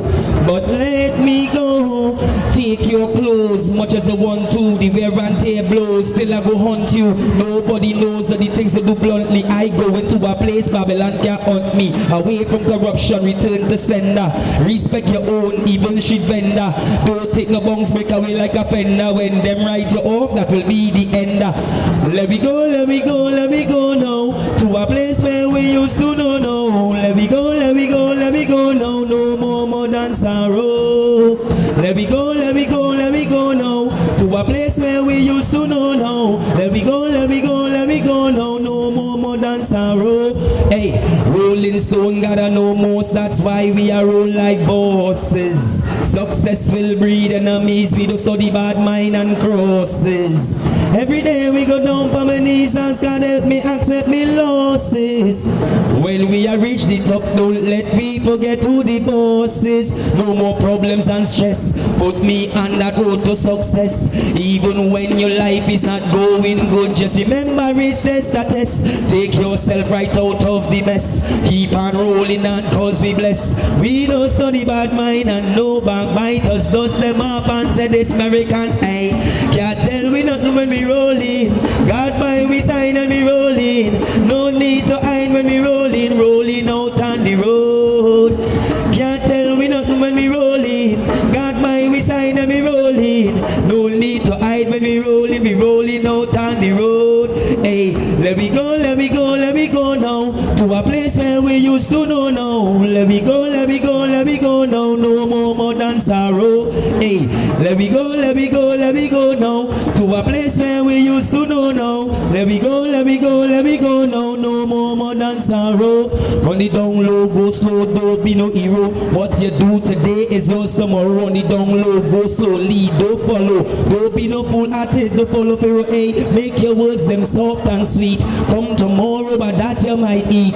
Don't think you're big, no man to compete. Big bad Goliath did get defeat. What about Daniel when they run the eat? No lion no raw when they must sleep at him feet. Seek for the truth and try be discreet, cause the lies always look sweet. Come go away from corruption, return to sender.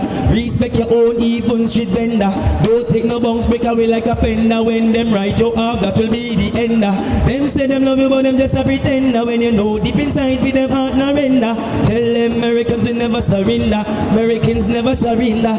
Tell them, let me go now. To a place where we used to know now. Let me go now. No more modern sorrow. Let me go now. To a place where we used to know now. Let me go now. No more modern sorrow. Thank you.